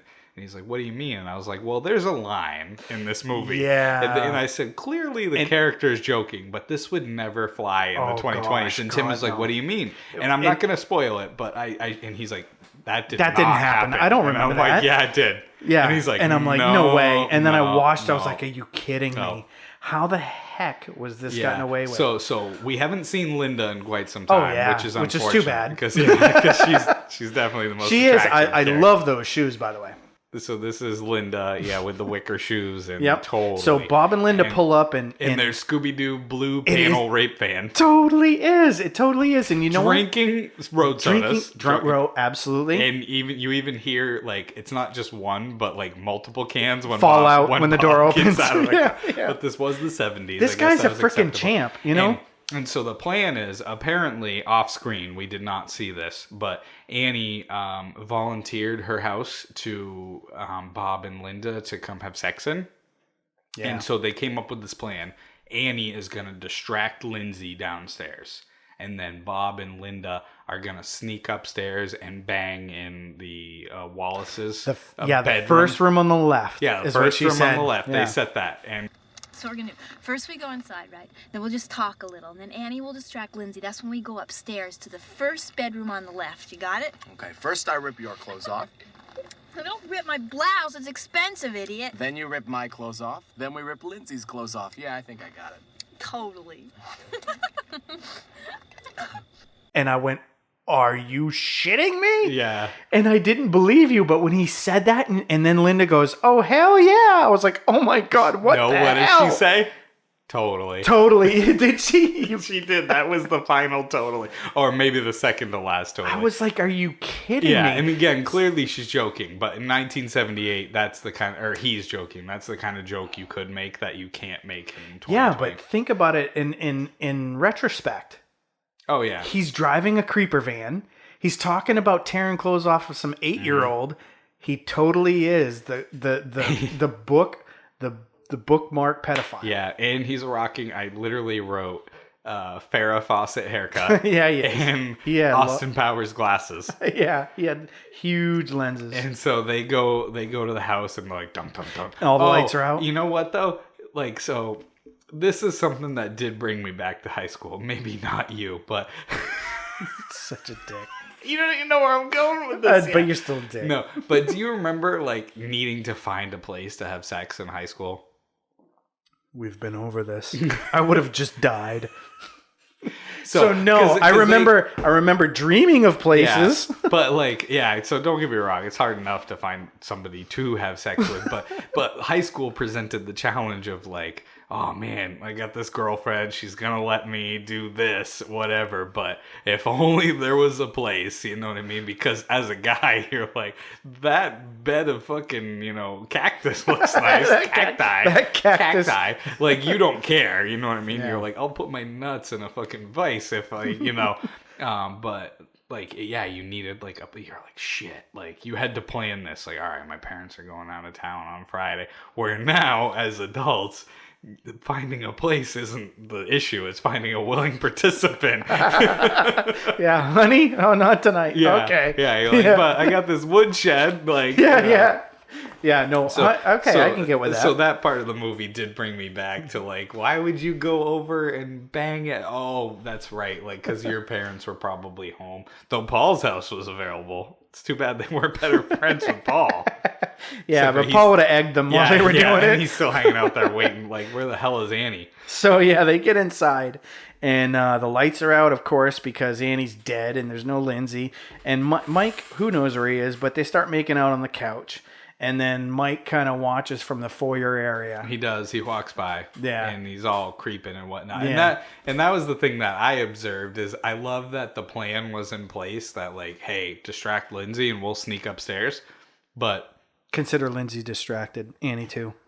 You could, but rather than be like, great, this plan's working perfectly, they're like, you know what? Let's just start on the couch in, You're right. in the living room. Who cares if Lindsay shows up? Yeah, you know what I mean? I would have been like, all right, let's get our ass upstairs, you know what I mean? But they're like, all right, let's make out on the couch. Again, alcohol involved, and it was a few cans that fell out of the car. Totally. The van. Totally. So then, so we cut back over to Lori. And she is just kind of chilling at the house. And she peeks out the window. Oh, and I noticed that when Bob carried Linda into the house, he left the van passenger door open. Yes. And I was like, okay, I get it. Wide effing open. I get it. You don't want to hit it. I don't care. You're worried about closing another door, not that one. Yeah. So when Lori peeks out the window across the street, the van door is freaking closed. Is it? Yeah, it totally is. Is that a continuity error, or is Michael like... Do you think he went over... He might have, or he's like, this might draw some attention to this house by the fuzz if this door is... I think Loomis closed it. He might have. But yeah, I did notice that like, yeah, they were so excited that they left the van door open, which originally I was like, oh, that's an error, but then I was like, you know what? In high school, yeah, I would have been like, I'll leave it running. I'll leave it in gear. Yeah. But why? Why did they have to go to the house? He had that van. That is true. There's plenty of room in that van. That's a solid point. I don't know. Maybe it had like a mold issue. Oh yeah. Smelled weird. Well, obviously did. Is Bob we're talking about? Yeah, it's Bob. Yeah. So they call over to the Lori residence. Yeah. Where she's babysitting. Yeah, it's the Doyles, but where Lori is, and they're like, "Where's Annie?" And she's like, she went to get Paul. She went to get Paul, which is pretty cool because, like, in any other situation, they would be like, well, the car is here, but it's in the garage, which is detached. Right. Because you don't have to worry about keeping the snow clear between the garage and the house. Or the lawn. Yeah, exactly. Everything you have to do in California has its own house. Yeah, it's true. So- so then they do eventually go upstairs, and this is the part of the movie. We watched this a week ago, and it's been killing us not to talk to each other about this movie. This was my favorite part of the movie. So Bob and Linda start having sex, and on the nightstand is a lit jack-o'-lantern. Did you pick up on that? I was pissed. So I said to myself, and I have my notes here. I said, "Who the F does that?" I came up with 4 possibilities.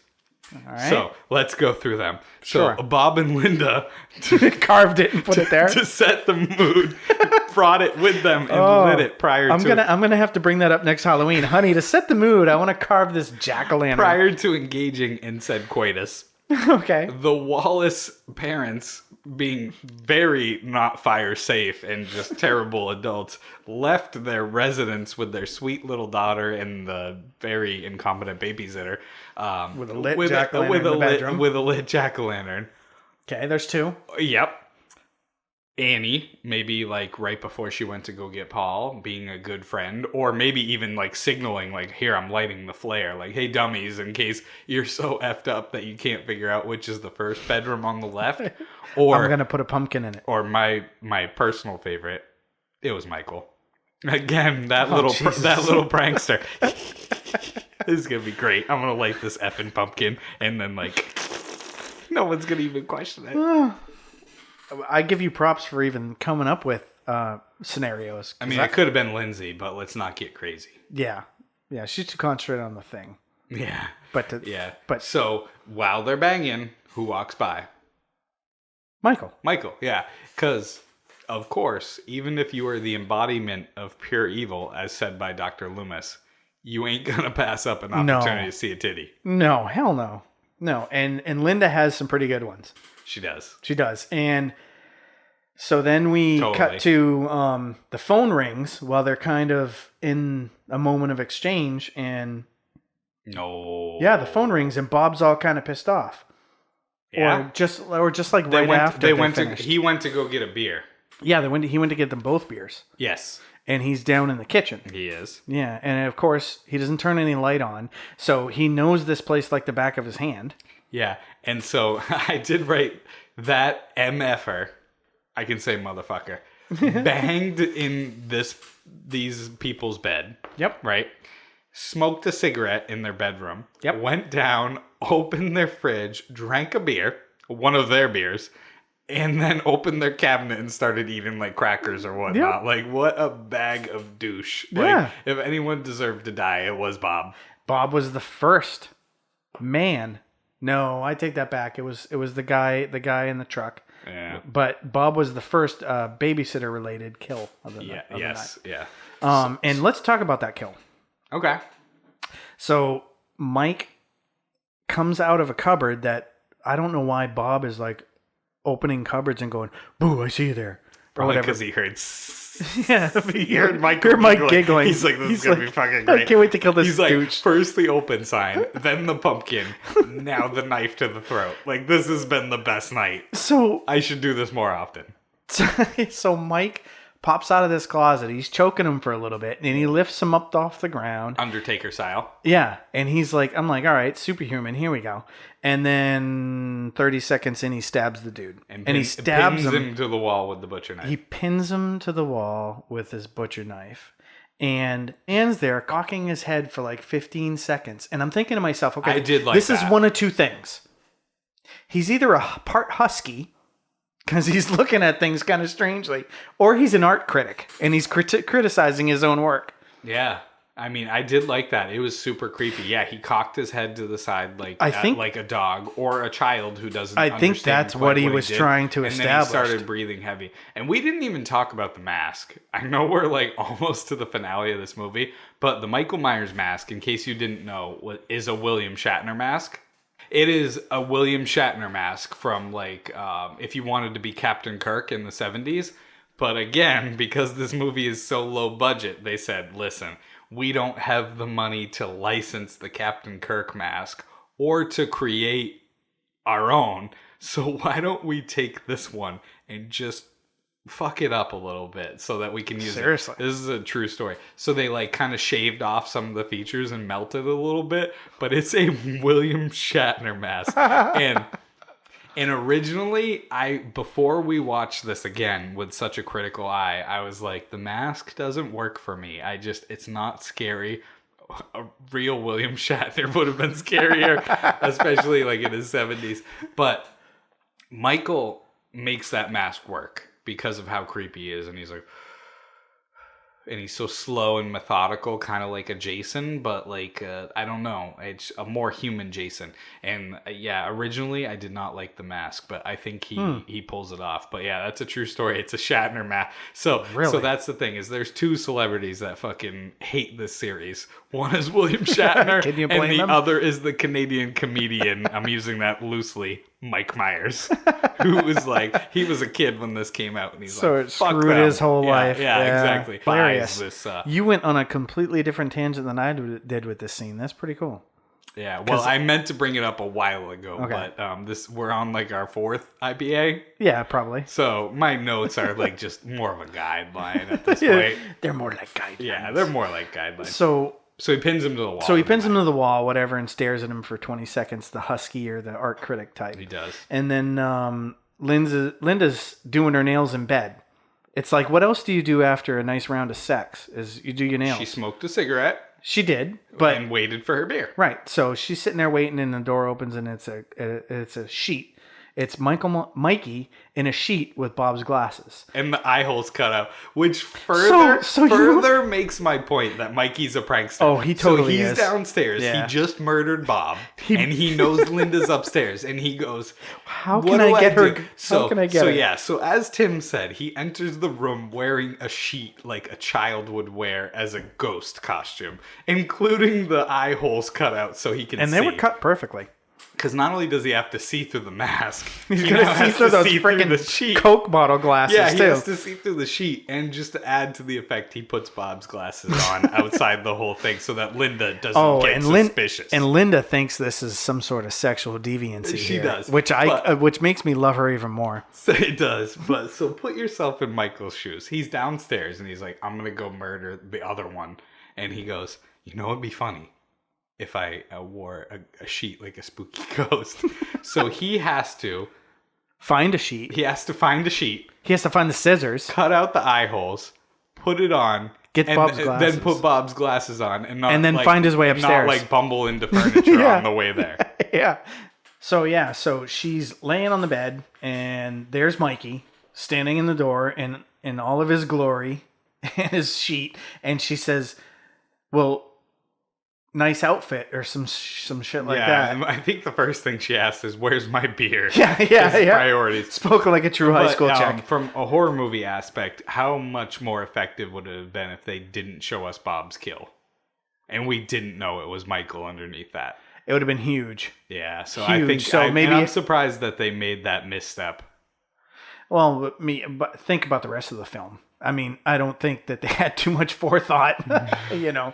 But Yeah. I mean, what I thought was it does funny. deliver us the comedic gold of him putting the sheet on. Yes, and cutting the holes. But what were you gonna say? And she said, what I think is a great line of the movie is she said, "What, can I get your ghost, Bob?" You know, That was pretty punny Yeah. because wouldn't the actual quote be like something about getting your goat, right? Yeah. That's the saying, but yeah. Yeah. And then she goes, "Like what you see," and she yeah, shows her boobs. and I mean, And pretty good. yeah, and then she gets quite offended when he's not. When he's like not responding. yeah, it's he's like just standing there. yeah. So then she's like, well, to hell with this. I'm going to get up. She gets out of bed and she's going to call over Lori. to Lori and find out where the hell Annie is. Like, Lori's going to know. So as she's dialing, or as, you know, it's ringing over at the Doyle's house. She and turns her Lori- back on him. Yeah. Dun, dun. He starts choking her. Dun dun. Well, Yeah, first with the he phone creeps cord. up on her. Yeah, he's like slowly, Yeah. Mikey way. Yep. And he chokes her with the phone cord. And what I think is so funny about this is that Lori's like, "Is this a joke? I'll kill you if it's a joke." And it's Yeah. like, are you serious? Why would you throw that line in right, there? and then she's like, "Hey," and like just as she picks up, Michael starts choking her. So she's like, "Hey," and she goes, "Annie, first I get your famous chewing, and now I get your famous squealing." Yeah. Yeah, and I mean, it was kind of hot at first, but then she started kind of like gasping. Yeah, and then so she kills her. Or, I'm sorry, he kills her, and Laurie's still listening, and then she just hears a into the phone, and she was like, "What the hell?" And she peeks out the window, and the light goes out. The light goes out. Yeah. So who's going to be making those noises with the lights on? You know, so that I think that's what kind of cues Laurie in that something's amiss. And she calls back, and it's been at least 20 minutes, half hour since Annie left to get Paul. And as we know, in Haddonfield, everybody lives next to each other. Well, not only that, but stamina is an issue. So yeah, 2-minute pump. Both couples should have been done long ago. So she's like, "What the hell? Why isn't she back over to pick up this kid?" So again, we cut over to Loomis is like strutting the streets now. So. Mm-hmm. Again, he tells the cop, the sheriff, "Hey," because he spots the car. Yeah, he sees the 3 blocks car over, and he like pretty much comes in his pants. Like he is so. Oh yeah, his face. He is like so self-satisfied. He's like, yes. Like I don't care that this means he might have butchered like a few people. Like I found him. I'm right. Yeah. And he starts just kind of wandering. He goes walkabout like Crocodile Dundee and Down even Under. though he found like the most damning piece of evidence you could ever he ask leaves for, it. Other than Michael like standing over a dead body, he definitely doesn't move with a purpose. No, he's just kind of chilling. Like, he's like, all right, if I bump into the sheriff, I might mention to him that I found the car. Yeah, so he's just kind of tooting along, and then we cut back to I have a note here that Bob's not really hanging out in the kitchen anymore. Michael moves him. Yep. And which, by the way, sorry, go ahead. Yeah, no, this is where Laurie is kind of, all right, I'm done with this shit. She kind of goes upstairs and says, "Sleep good, kids." And it kind of says, you know, it's building the premise that, hey, we're going to get in the finale here. Yeah. And so she she says, "Sleep tight, kids," and tucks them in. And you just are like, ugh, like this is something's coming, right? Yeah. And she heads over to the death house. Oh my God. It takes like 3 minutes for her to cross the street. Yeah. But it was so good. Like it was building on suspense so well. Like it wasn't like, oh my God, can she get the hell over there? Other than I noticed the neighborhood was like deserted, like ghost town. But it really does a good job of building suspense. Like, cause you know, she's just walking over to this house where she's gonna come across her dead friends and she's gonna encounter Michael. And it's just like dread the entire way. It's so suspenseful. Yeah. And so she gets there, you know, kind of cracks the door and back door, because she goes in through the kitchen. Yeah, so front door, nobody answers, though she knows somebody's there because the car's out front. And she's going to moan and call. I think she sees the car in the garage at this point too. I might be mistaken, but she goes around back, and the back door is open. Yep. Yeah. And Bob's not stuck to the wall anymore. He's not a piece of pin art. Nope. And then, oh my God. So I've seen this movie before, right? But I couldn't remember where and when she encounters Michael. So it was like I was on pins and needles. Because I couldn't remember this scene other than she encounters him at some point. And you hear like the stereotypical like dresser slide upstairs, and she's like, what's that? She's like, okay, so but somebody's in this house, but like WTF, like what is? Well, what do you think Michael was doing at that point? Because you know nobody else is moving. Yeah, I mean it was definitely him. Yeah. He was probably hiding behind a dresser, like this is gonna be great. So she says out loud, she's like, she says, "All right, meathead, the joke's over." And I've never heard meatheads in a movie. It's kind of lame, but yeah. So she heads up the stairs, and there's like a single room that's emanating a little bit of light. Yeah. The door's closed, but you can see that the light's on inside. And so like she's making her way down the hallway, and it's the dun dun, and you're just like, oh my God, like again, because we're so used to this in like 2020, you're just waiting for the jump scare. Yeah. You're waiting for the jump scare, and then she goes and she opens the bedroom door, and there's a effing pumpkin on the bedstand. There is, because it's still there, but and then you have, guess what? Judith Meyer's headstone. Yep, is at the head of the bed, and Annie's kind of in a crucifix formation. Yeah, that was super creepy too, Yeah. how he laid out the body. And that was another thing, this is another horror movie trope, because Jason was a little prankster and would always like arrange the bodies of the dead people. Like, that was a Friday the 13th trope, but totally ripped off from Halloween. Yeah, absolutely. So he sees her on the bed. This is where I feel like her acting wasn't really that great. She kind of, and backs up a little bit, bumps into the closet, finds Bob in the closet. No, Linda. Oh, It was yeah, Linda in the closet, and then Bob kind of falls Oh, down. wait, yeah. No, Bob swings from the door, yeah, and then she it's bumps like, him. what did Mike put him on? Like one of those trapeze things, those trapeze bars? Yeah, it was like Home Alone. It was like Kevin McAllister setting some traps.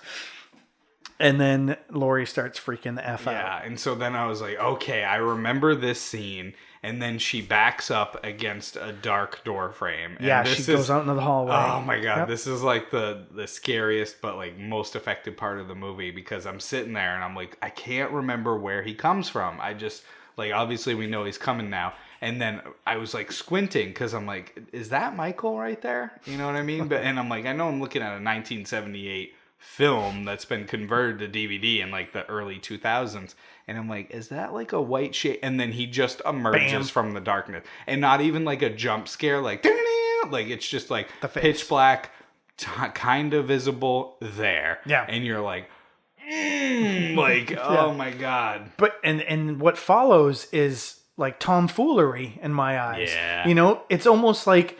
Hell with Bob and Linda. I think Michael was drinking some of these beers. Yeah, Benny Hill should have been playing like because he swipes at her and he cannot hit the broadside of a barn all of a sudden. He fillets her shirt off of her arm. Yep, which I thought was it looked better. Yeah, and then she does like a somersault over the banister down to the first floor. And at that point, we know that she would have snapped her neck and Mike's work is done. But no, she miraculously only suffers with like a pelvic bruise. Yeah. And then she goes to run out the front door, and much like the rest of Haddonfield, like all doors lock only from the inside and only block egress and not ingress. And this is she tries the front door, can't get out, and then she starts hauling ass towards the back door. Yep. And this is where I said somebody's working with Mikey, because there is a rake blocking the back door that she came into without a problem. Yeah. There's a rake and she can't get out. But somehow, miraculously, she gets out, starts running around the side, yelling. Because I was sitting there. I was literally yelling at the movie. I'm like, just break the glass and reach through. And she waited. You're one of those?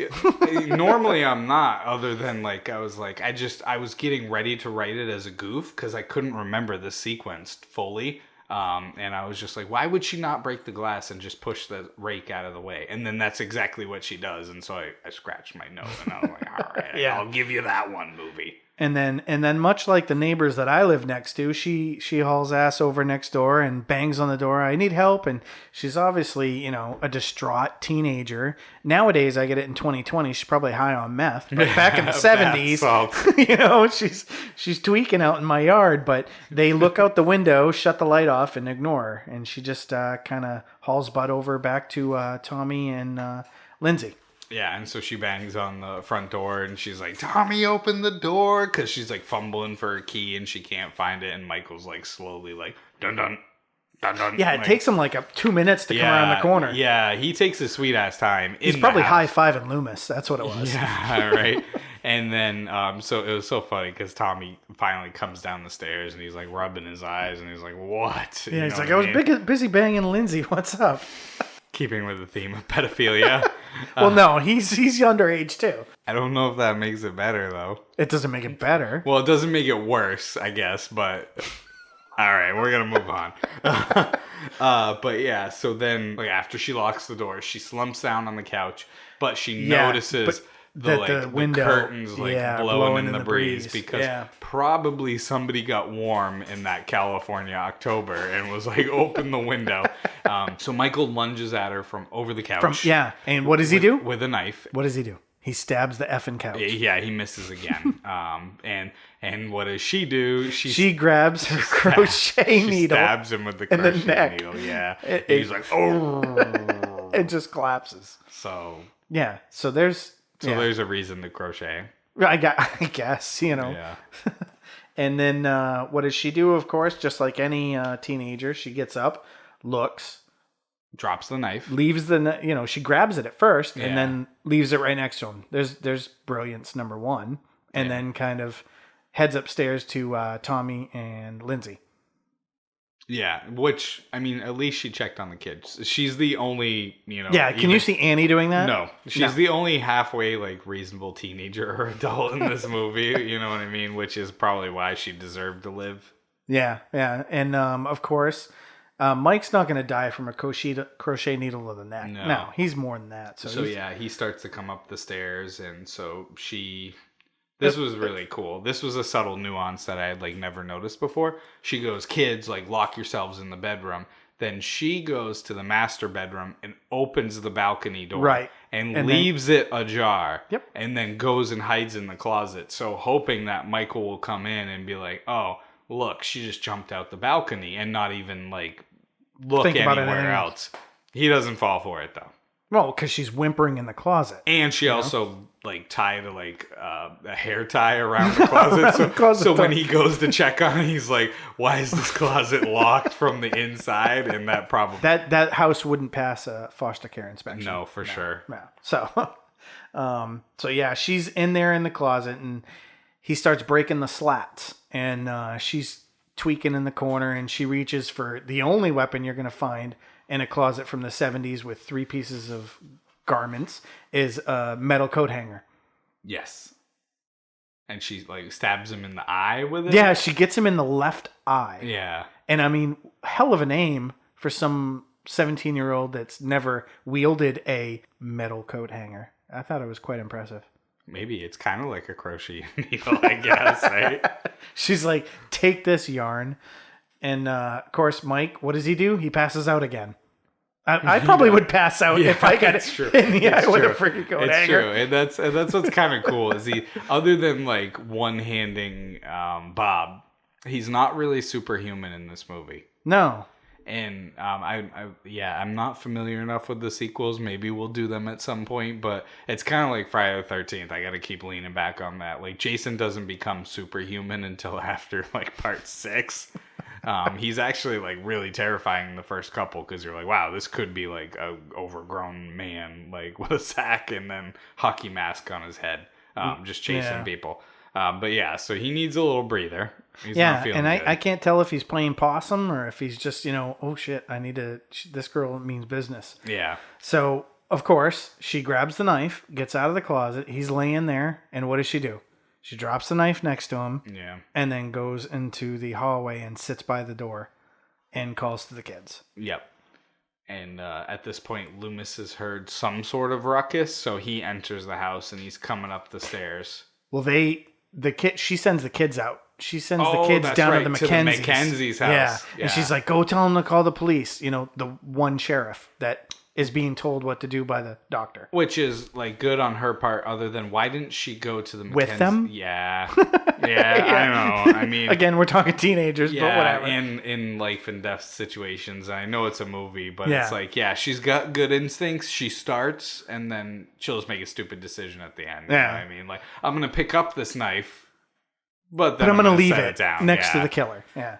So the kids take off. They're screaming out of the doorway. And who happens to be strutting down the street is Loomis. And he sees this and he's like, All right, I'll go to this house. He heads up. And as she's getting up off the floor and trying to walk towards the stairs, Mike's like, I ain't having none of that. Come back here, bitch. And he grabs her and he starts choking her. And that's when our Luminescence Loomis arrives. But he like knocks off her she knocks off his mask first, which I didn't remember from this movie. I don't ever remember him being demasked, and his face is like a little deformed too. Yeah, well, what's interesting is it kind of reminded me of the Goonies, Rocky Road, and I was like thinking, well, it's his left eye because she just poked him in it. But it just looks inflamed. There's no bleeding or anything. Oh, okay. It's like, where did that happen? Because as a kid, he was He looked normal. Yeah. You know, so I was like, whatever. So I think and the coat hanger effed him up a maybe. tad. And before you get a chance to really process it, he like, pulls it back down. He's like, which is a badass move. And then he's going in for the final kill. And Loomis caps him. And that's when our insane doctor fires all 6 shots at him. Very good, because I counted 6 rounds too. He taps him once, and Mike kind of stumbles back into the room, and Loomis gets into the threshold, and Mike's just kind of standing there staring at him. Me, if I got shot, hell with that, I'm out of here. But this guy's crazy. He's just like who's that rapper that got shot? Biggie And Tupac. No, who's the one that lived though? Neither of them. 50 Cent. Oh. 50 Cent got shot like 9 times. I was like, they both died. Mike Myers is like the white 50 Cent of the 1970s, you know? He got 50 Cent. 50 Cent. 50. 50? I can't say 50? Well, I'm a what? You are, yeah. All right, 50. 50. 50 Cent got shot like 10 times. No, it was just ironic that you said white 50 Cent, like the whitest person ever. He is the white 50 cent piece. So yeah, pretty much he was the 2/4. He would have 50 Cent of the 70s. Yeah. So he tumbles out of the balcony. Out the open balcony door. Correct. Because like that's what ties it all together. My bad. You shitting me? I just got so excited. Wow. Dude. I'm so wet. All right, so I just spilled my beer in a fit of excitement. But yeah, it came full circle. Loomis shot him, and he backed up and fell out the open door of the patio that Laurie had left open. Yeah. He emptied his entire weapon into him. And I thought it was funny. It pans to Michael laying, on the grass of the yard, and like the patented, police position where they mark your body, and it pans to Laurie, and she says, "What's the boogeyman?" As a matter of fact, it was.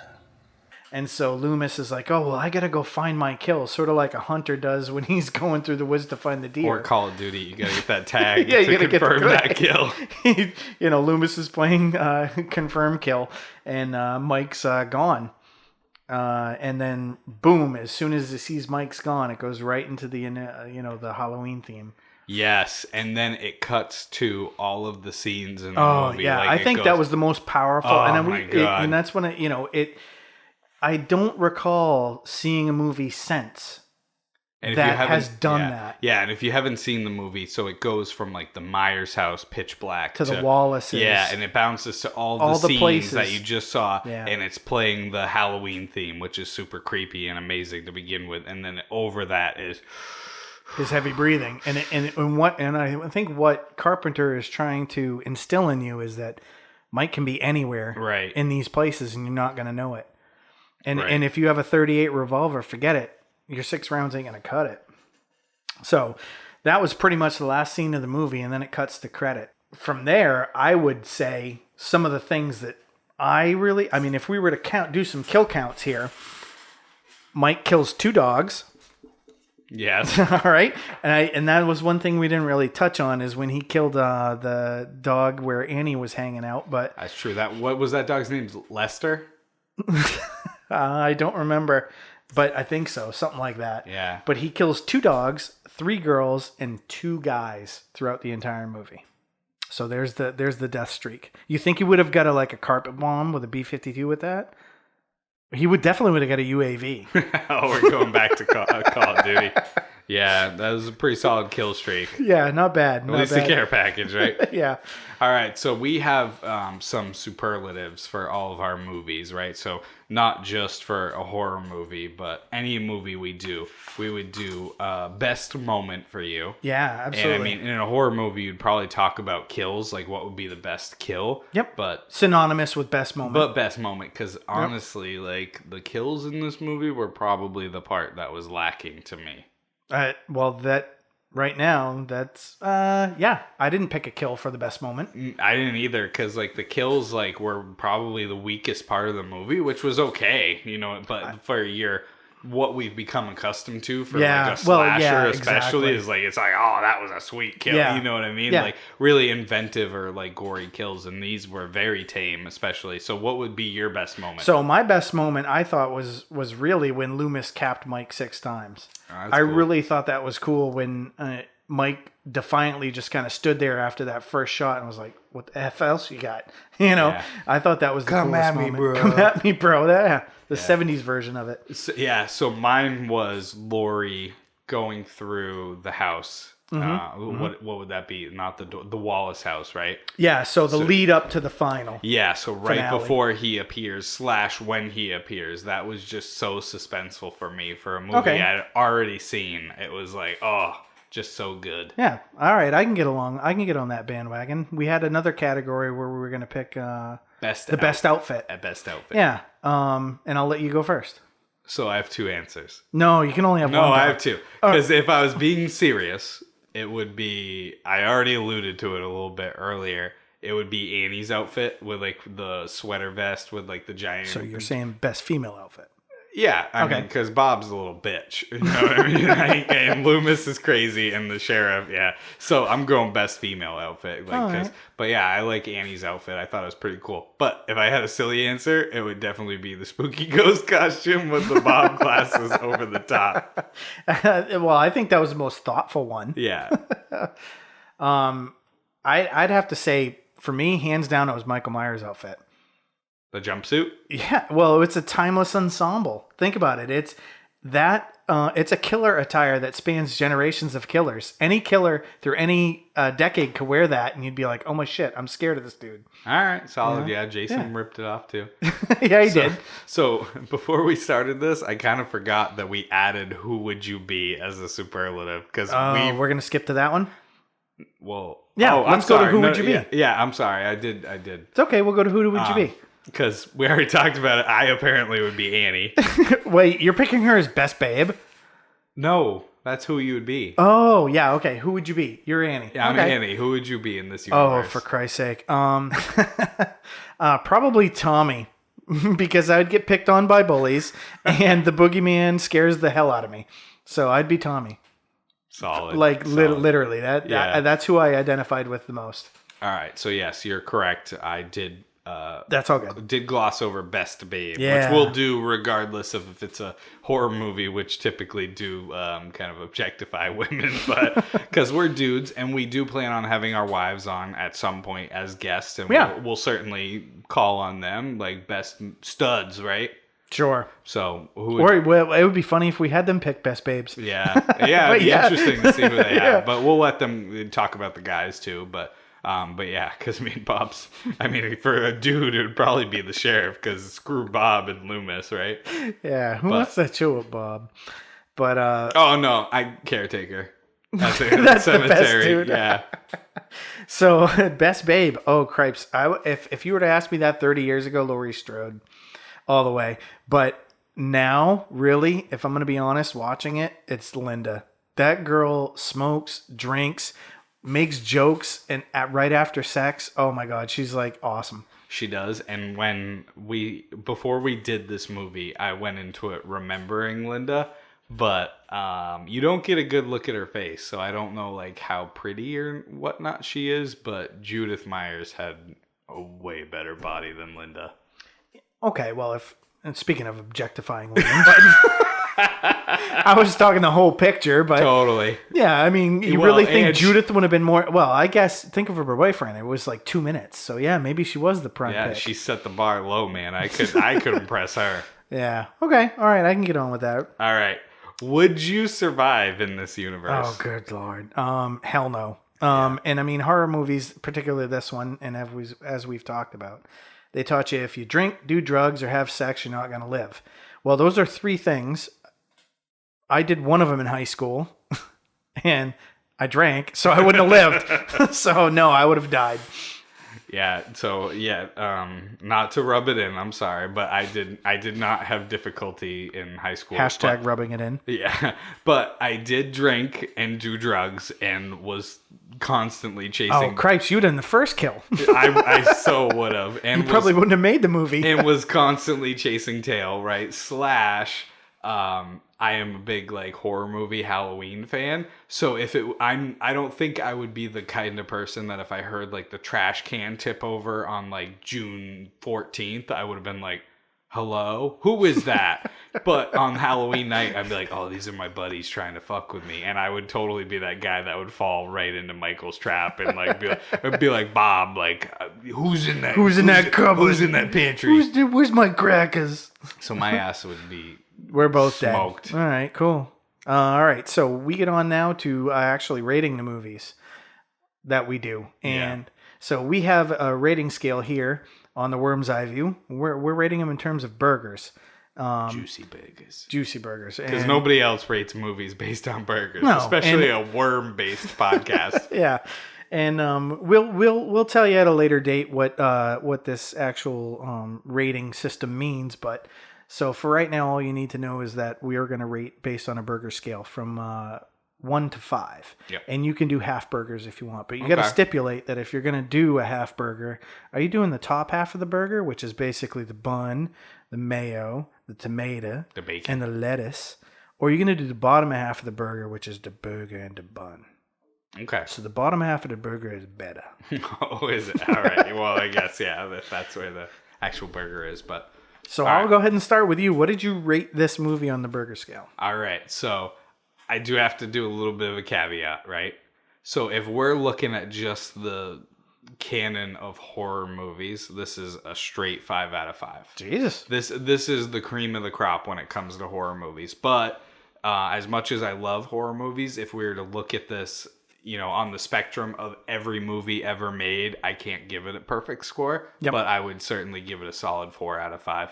I was surprised how much I enjoyed this movie on this viewing. On the second time. Because I actually sat there and watched it rather than just leaving it on in the background or catching 10 minutes of it here, 10 minutes of it there. It was really solid, and Michael has really grown on me as like a horror movie killer. Nice. Okay. Well, I'm right there with you. I rate this as 4 burgers total. And basically, I've been exposed to this movie a bit more than you have. It had a little bit more of an effect on me as a young child, but this movie is such a classic horror movie that so many other horror movies have been built upon that I don't know how it couldn't rate 4 or higher. So I rated it a 4 for Halloween. All right. And would you recommend it to, your average viewer who's not necessarily into horror movies? And do you think your wife would like it? So the problem I have with rating this movie right now, today, 2020, is that everybody has become so desensitized by cinematography and everything else coming out of Hollywood that they wouldn't maybe not appreciate where Carpenter was coming from with this. But 100%, if you haven't seen this, you're living under a effing rock. You need to see this movie. Not only that, you need to fall in love with Laurie Strode like I did. And you need to do it from the eyes of Tommy. Okay. I will say Laurie is a very likable character. It's just that I don't find Jamie Lee Curtis circa 1978 attractive, but her character is very likable and very relatable. But yeah, I would certainly recommend this movie to anyone.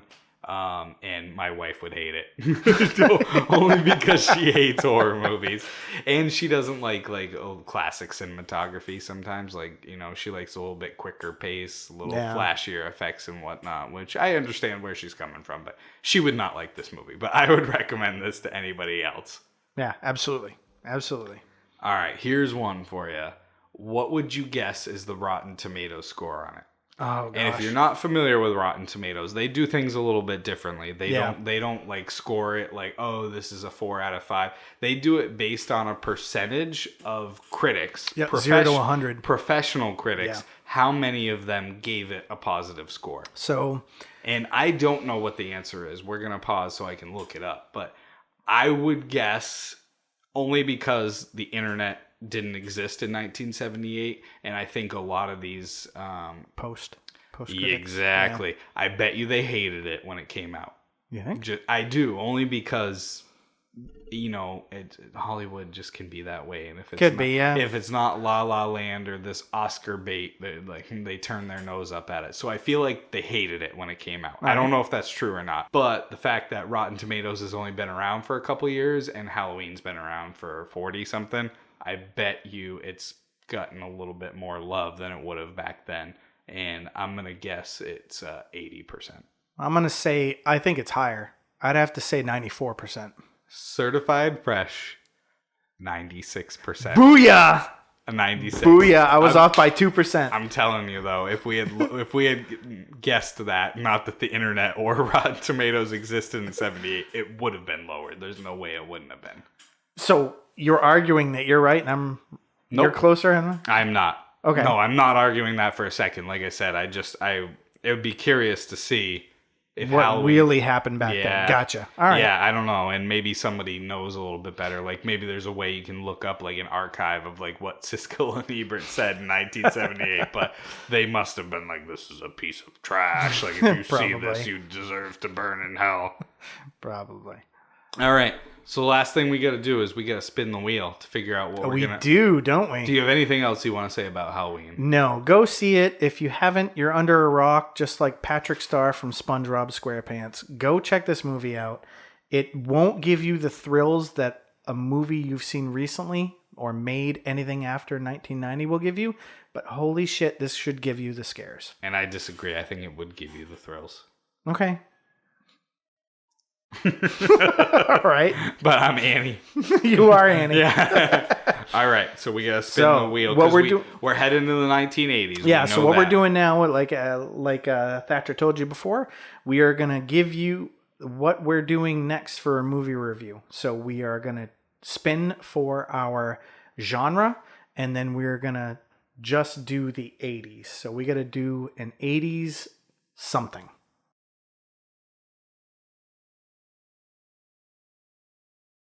Oh my goodness, would you look at this? What an enormous spin. We could do a commercial while this is going, couldn't we? Make a little extra money. Oh, it's landed on what? War. All right. So we have to do an 80s war movie. An 80s war movie. Oh my gosh. Come on. We got Platoon. We do have Platoon. We've got what else? Top Gun? Top Gun's a war movie? They fight. That's like a love story. I'm going to come over this table at you. That's like saying Titanic is not a love story. No, it's a nautical movie. Nautical movie? With a sprinkling. With a sprinkling of... It's mostly about mid-Atlantic shipping and commerce. No, you know what... With a sprinkling of romance. It's a bunch of bullshit about Kate Winslet not sharing a fucking door. That's what it is. That movie has tits, though. Yeah, decent ones. So anyway. But yeah, Top Gun, they fight, they fight some, it's mostly homoeroticism and ice cubes and belly buttons. But at the end, they fight some Russians. They're MiGs, so yeah. Russia. Yeah. Though, I don't know, Russia sells their MiGs to pretty much anyone. I think Iran's flying some MiGs, which is very, even though that movie's from 1986, that's very topical right now with what's going on in the Middle East. It is. It's weird, I know. Like the 80s and the 2020s war, unrest in the Middle East. It's shocking, but some things never change. All right, so let's throw one more in the mix. So that way we have a trio to pick from. I've got a couple more, but I want you to think through the 80s. Okay. Of what war, and let me know what else you have. First Blood. Oh my gosh, dude, he's stateside. But he's a war veteran with PTSD. Yeah, you want to call him going against the sheriffs of some podunk town a war movie? It's like 1 on 20. They drew first blood, not me. The other ones I was thinking of was Born on the 4th of July, Tom Cruise movie. Never seen it. All right, and then there's also Full Metal Jacket, bro. Oh, that was the 80s? Yeah, Early I think 80s? so. You want to let me pull it up real quick? No, I think it was 80s. Maybe it might be 90s. I was going 70s. 70s? No, Full Metal Jacket was not 70s. Hold on, stand by. I got this. Oh, by the way, I did look it up, and Kurt Russell was McCready in the thing. Shut your face. So you're fake news. 1987, Full Metal Jacket. Shit. All So right. there we go. Let's pick between Platoon, Top Gun, and Full Metal Jacket. We want to let, we have the wives downstairs. Do we want to let them pick? Nope. All right. How about Duncan or Bailey? Whatever one Bailey scoots to. All right, you tell me. I'll watch any of them. All right. I'll tell you what. Let's do random let's spin the wheel 1 through 3, and we'll give that a shot. All right, folks? What number is what? I'm not going to tell you because I'll put them down. We're going to do 1, 2, 3. We had Top Gun. What else? Full Metal Jacket and Platoon. Okay. Gotcha. And First Blood. No. So First Blood Part 2? 1 through 3. Okay. Ready? Yep. Spin it again, a bit more gently, perhaps. Go ahead. He doesn't take direction well, does he? We're going to have to tighten that wheel up, you know, or we'll never get this whole show on the air. Top Gun it is. Baby. Oh. All right. So, folks. Highway to the danger zone. So, the next episode of The Worm's Eye View, we will be reviewing the classic film with Tom Cruise and Nicole Kidman. No. What's her name? Kelly. I don't know what her name is. Kelly something. Kelly McGillis. Kelly McGillis. Oh, yeah, good call. Yeah, She was looks like good. a dumpster fire now. She's very tough right now. Yeah. Yeah. So, But to be perfectly honest, I'm more attracted to the F-15s. that they're F-14s, but that Were you even in the Air Force, bro? for Christ's sake, hold on. We're not letting this go for sure. So no, I'm fairly certain they're So, F-15 no. Tomcats. no, there's no. I feel like I'm Annie choking in the car right now. Read right there. Aw. It does say F-14. F-14 Tomcat. Yeah, because I wanted to be Maverick. I didn't want to be Goose. Although Goose had a hot wife. Meg Ryan is pretty hot.